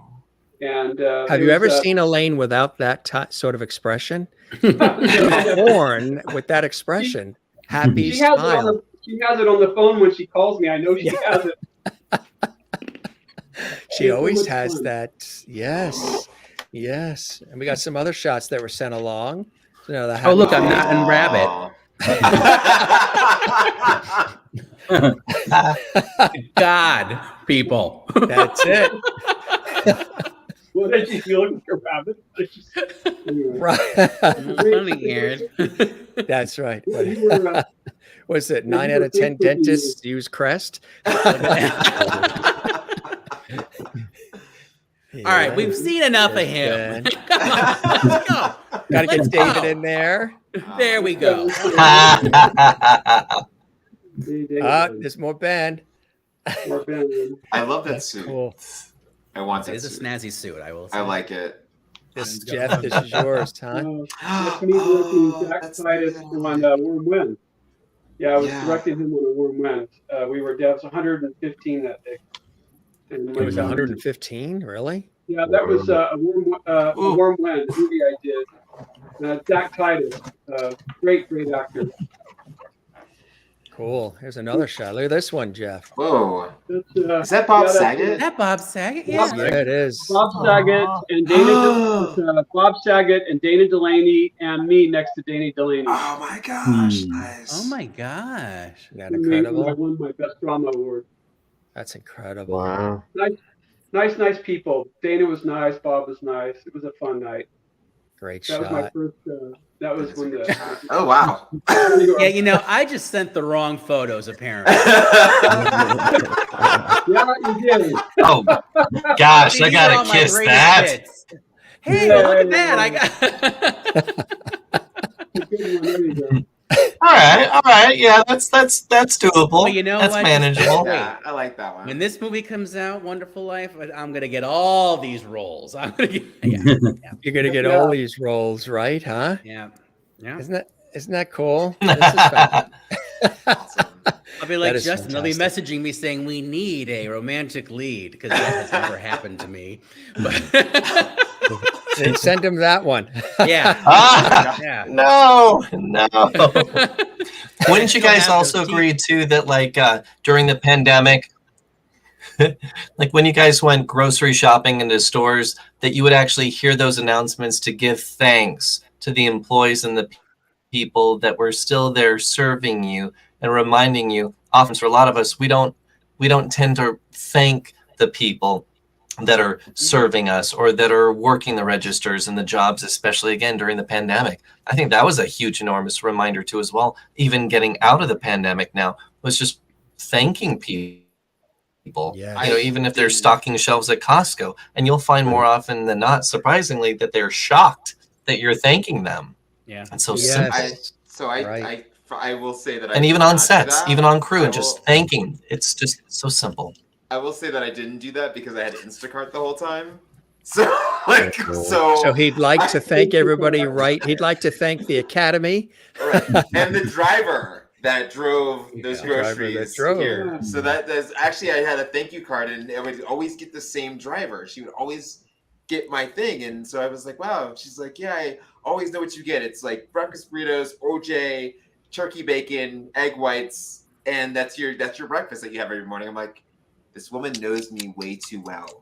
So I went to the store and I got her, a thank you card because I was like, you know me so well and you always get the right things and you're always so good. And, I just think, thank you so much for doing this because I know it's not easy. Right, exactly. I have a friend that works at Trader Joe's, and some of the stories he told me, during the height of it all, and went in every day through it all. Didn't, but Trader Joe's was really good. They really take care of their employees. I mean, they're very good with retirement and all this different. There was thank you pay for working through the pandemic. They're very, very good with their employees and flexible, from what I heard.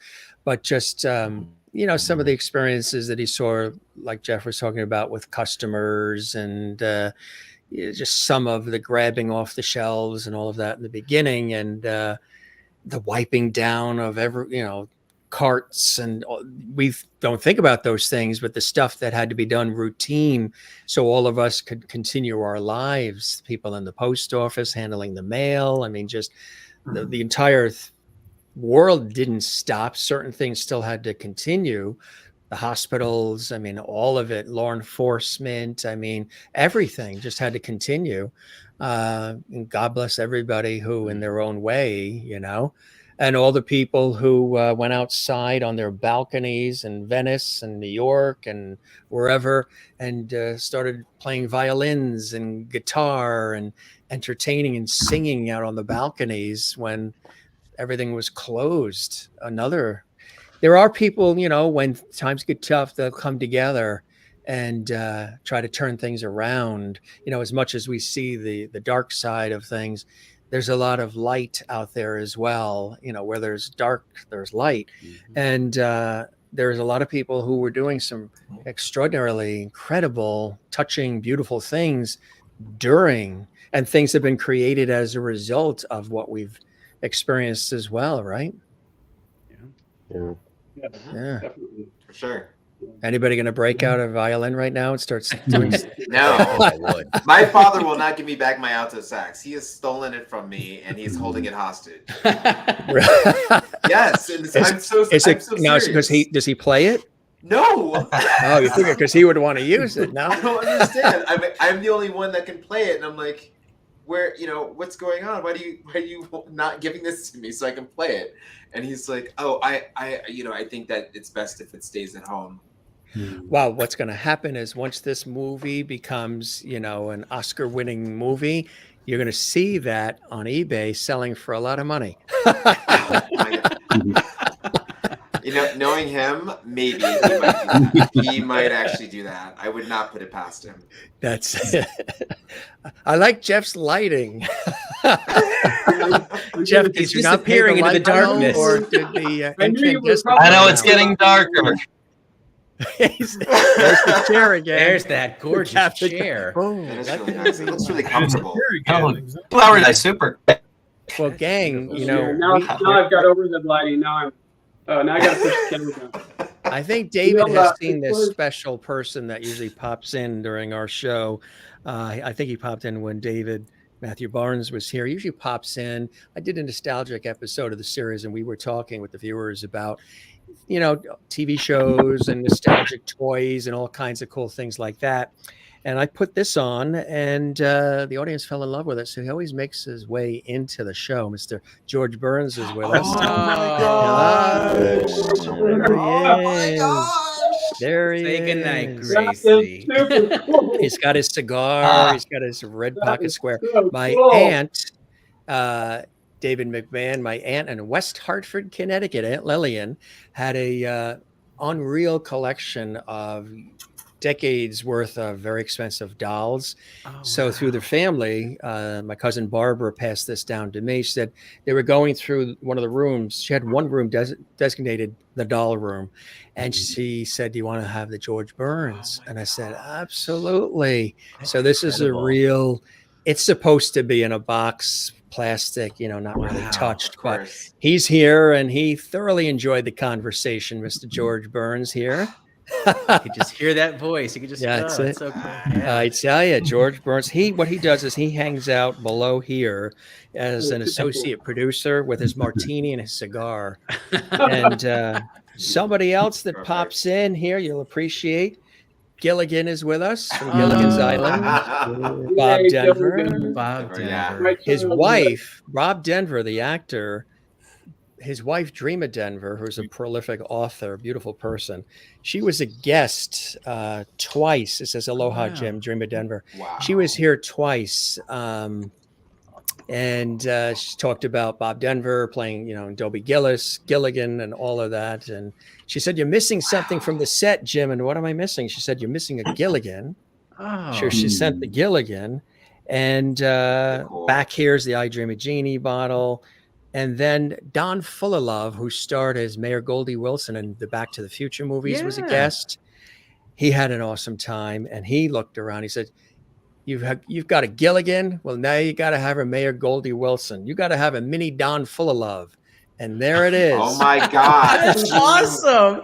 Wow. Mayor Goldie Wilson. Holy crap. Isn't that cool? Those are Totally. so cool. Looks just like him. That is the coolest thing. It does. Awesome. Yeah, huh? So you gotta, you know what? We're all kids. Like I say, we are all kids in adult Yeah. clothing. That's basically what we are. We're all kids in adult clothing. This was awesome, gang. We'll have to do this again. This really was a pleasure meeting all of you individually. David, Matthew Barnes, seeing you again, meeting all of you. Congratulations on this, as it's still, production. It's still coming. So this is really a preview, an exclusive preview of what is happening, right? It's something kind of cool. Yep. Yeah. Yep. We should. I got to add my Gilligan's Island. The Gilligan's Island. I add my Gilligan's Island. I don't know if we can Oh, see look at that. Yes. Oh, Wait. Yeah. There you go. it. That Just Alan won't pick it up. There it is. Ellen Hale. Oh my God. There he is. There it is. Yes. Oh, my goodness. That's awesome. 16 That's years it. old. I tell you, huh? That's great. Isn't that Yeah. cool? All right, Jeff London, where are your toys? Who's got the toy? I mean, there's no way Ben doesn't have something around him where he is. Look at that. He's looking around. He's saying, what do I got in here? Yeah. Oh gosh, he's gonna the take other something side off of the wall. room. Yeah, he's going to That's take the one. something off the wall right now. I'm in my office. I got all sorts of crap in there. You know what? One of the Yeah, viewers absolutely. actually sent me. No, I'm a minion man, so There you big go. kid, so I'm all about the minions. Maureen, who's been commenting throughout the show as well. From But it's like you Arizona. say, is till we get to be kids at heart. That's You what it almost can't be normal. You can't be sane to be a filmmaker, an actor, to be a storyteller. You gotta be a little crazy, gotta be a little nutso, goofy, Yeah. kid at heart. I think again for a lot of us, and then, but also again, it's understanding the That's what it business is. side of show business. But artists get to be the kid of all. That's it. Maureen in Arizona sent for Christmas time this big box. We opened it up, and it's a mini me, Mr. Loveday.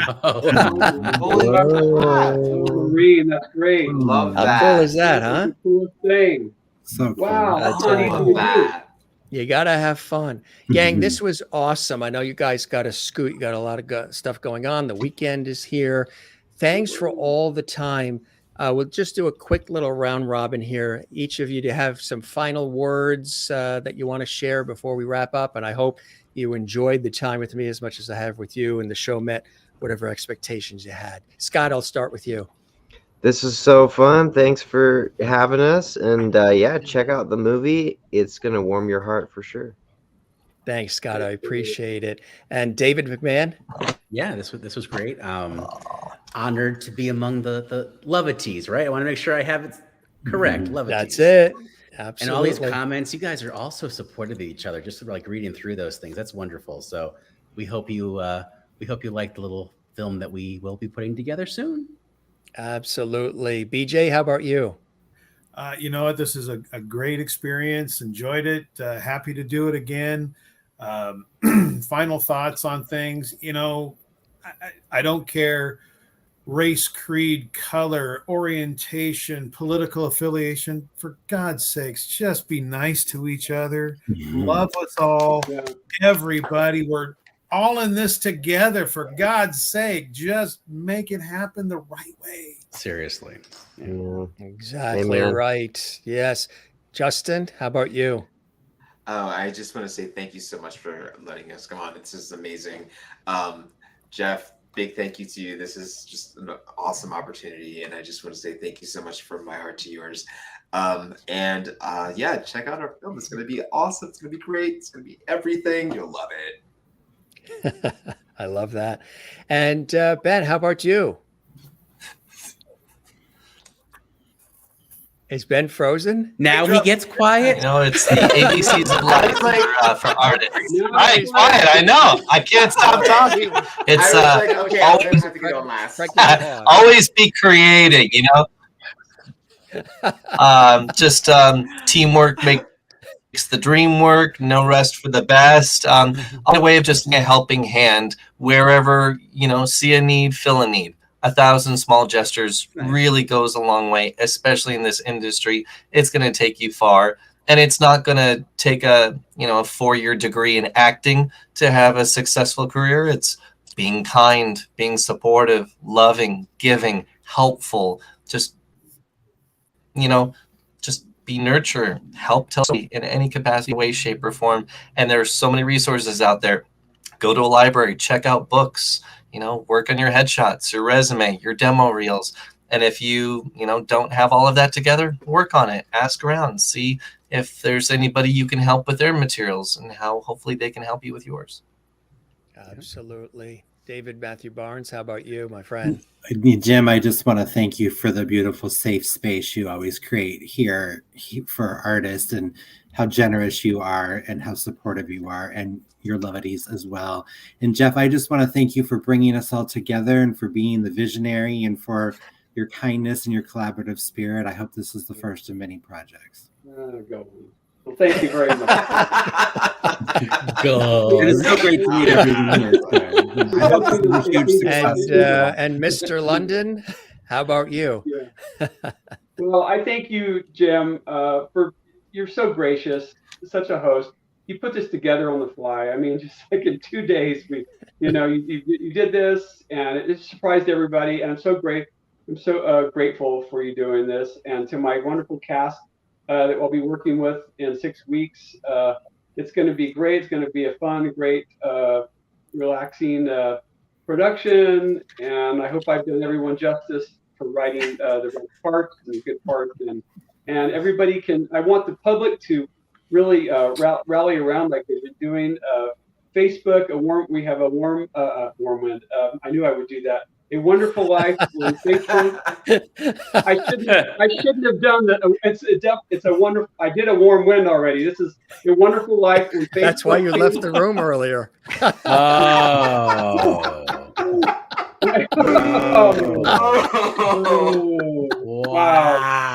Yeah, wow. It's that kind of show. Talk about a safe space, yeah. But I'm happy. We'll definitely. I'll come back. I'll come back in between. We've got the fundraiser going for a few more days. We've got I did it again. A Wonderful Life Facebook page, and thank you to you, Jim, and thank you to all you guys for being part of me and us and this movie. It means a lot to me.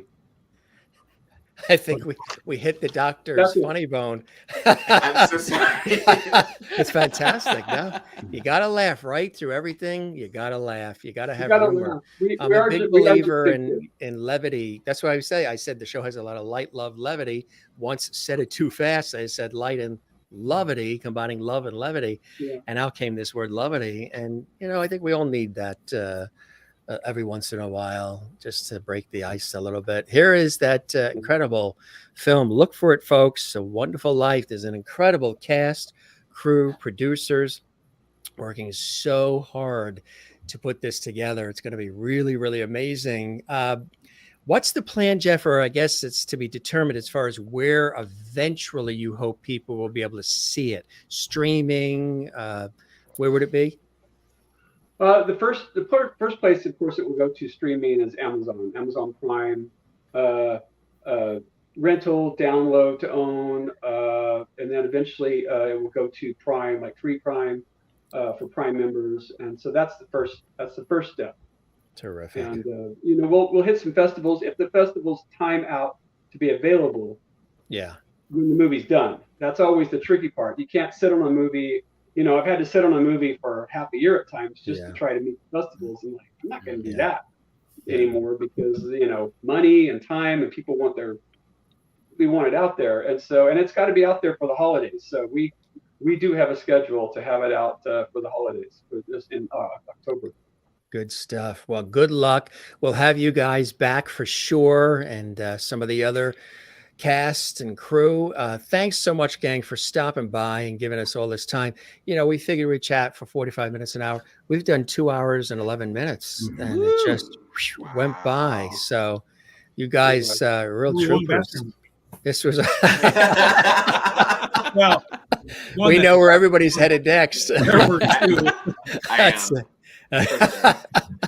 Gang, thanks for joining us. Scott, David, Jeff, BJ, Justin, Ben, and for everybody else watching who wish they could be with us, we'll have you guys with us as well. Thanks to all of our viewers, the Levity Squad, watching literally all around the world. If you enjoyed this episode, give it a like. Thank you. Subscribe to the YouTube channel, Gym Masters TV, and drop a comment under the episode if you enjoyed it as well. Gang, thanks for being with us. I really appreciate all the time. You guys are the best, and we'll see you again real soon, okay? Thank you. All Thank right. you all. All right. Thank you. Thank you, That's everybody. it. Take care. Thank you. Take care, guys. Thank you. It sort of goes then there is down to So long. Do we go away now?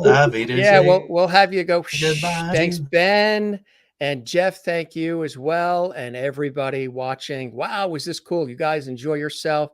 Here are a couple of links here. That's the link to the actual production. You get a preview of the website and see some of the other work that they're working on. There is the if you want to help fund this project, definitely check it out there as well. This was an epic conversation with our wonderful cast here on the Gym Masters Show, A Wonderful Life.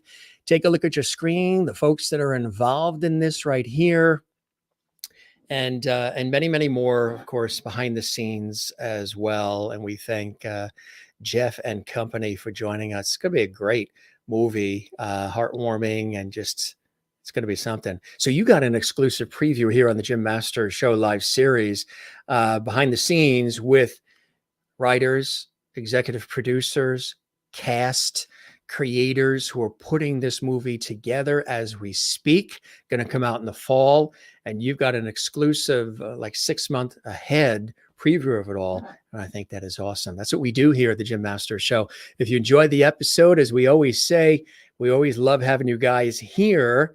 Just give this episode a thumbs up, like. Be sure and do that. You see that right there, thumbs up, like. And drop a comment for us, and be sure and subscribe to the YouTube channel, which looks like that. See that red button there? Just subscribe, and don't forget to hit that notification bell as well, because when you hit the notification bell, then you'll be alerted. We'll get you little alerts, notifications coming out from us to you, so you never miss any of our episodes, our pop-up shows, our holiday themed shows. We do a lot of different things. We don't just do interviews, and I don't even call these interviews. I call these conversations with a lot of good vibes, positivity, inspiration, laughs, poignant moments, deep moments. You know the drill if you're here with us all the time. Our show is really something quite special. We thank truly the cast and producers and crew involved with a wonderful life right here exclusively on the Jim Masters Show live series. Gang, did you know last night, if you were with us or if you weren't, we had Christos Andrews, who's star of The Bay, the series, a multi-Emmy award-winning actor and producer. He was with us yesterday. Check that out. We also had Carolyn Palmer with us, internationally acclaimed sculptor. She did the official Lucille Ball sculpture that is up in Celeron, New York, near Jamestown, where Lucy is from. All the popes. I mean, it's just extraordinary. And Frank Sinatra, she's an internationally acclaimed sculptor in New York. She was just with us just a couple of days ago. She showed us some of her extraordinary work. The incomparable British singing sensation who was on Britain's Got Talent, the one and only Jonathan Antoine, was with us recently. Check that episode out as well. Damien McGinty, my buddy Damien, I've interviewed him many times on PBS, star of Glee, the very popular Irish group Celtic Thunder. Now he's competing in Ireland's version of Dancing with the Stars. He was a guest on the Jim Masters Show twice, and you can see those previous episodes here on the program. Want to let you know as well, folks, coming up, Steve Suskin is going to be joining us soon, American theater critic, historian of musical theater, and author. And Nikki J. Borger is going to be joining us, award-winning actress, screenwriter, and producer, originally from Germany. She makes her home in Los Angeles. And coming up tomorrow, an afternoon episode of the show, we have, he's extraordinary. He is a champion heavyweight calisthenics fitness instructor, personal trainer, actor, model. Kalen Norton is joining us from New York City. He's one of America's leading fitness instructors.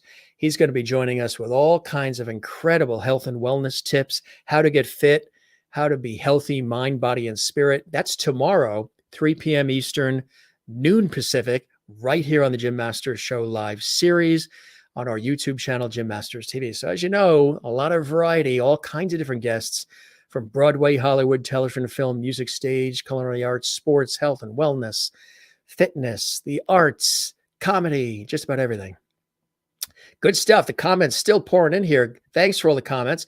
Oh, we also have to acknowledge Terry Ann 58 Mapes. She did a wonderful super sticker. Now that's what happens during our show in the live chat.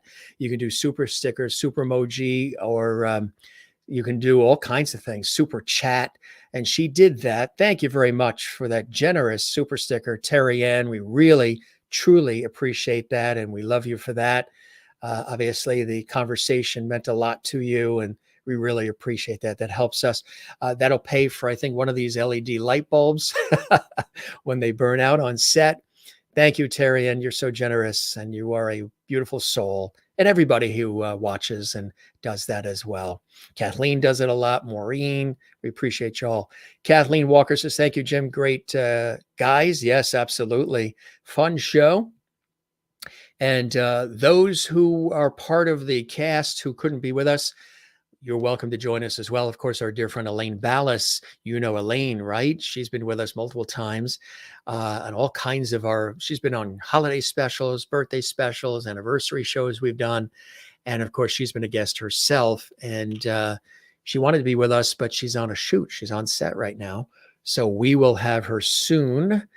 And thanks, Jim. The guys are so hilarious and talented. Yeah, a lot of laughs, too, in this conversation, as much as some real good conversations about life. And, yeah, Kathleen says, yes, be kind, doesn't cost anything and means so much. It really does. Jane, watching in Sweden, says, nice, guys, and Jim, 3:10 a.m. here. It's 3:10 a.m. in Sweden where she's watching. You're a real trooper. Thanks, gang. We love you all. Don't forget, we don't say goodbye around here. We say see you later. Ciao, cheers, shalom. We say, let's see, what else? Slancha, moilup, cheerio, hajda, wiedersehen, sayonara. And don't forget to relax. Now, we'll be back tomorrow, 3 p.m. Eastern, noon Pacific, with Kalen Norton. However, till then, don't forget to relax, take care of one another, love one another, and be good to yourself. and take care of one another as well. Thanks for all of the time and attention watching this episode of the Jim Masters Show Live series. We appreciate you all. Don't forget to give us a like, drop a comment, and subscribe to the YouTube channel. It takes a village. This is your host, Jim Masters. Thank you for your time this time. Till next time, see you on the next episode. I'll be right here waiting for you in Lovely Hall on the Jim Masters Show. Cheers.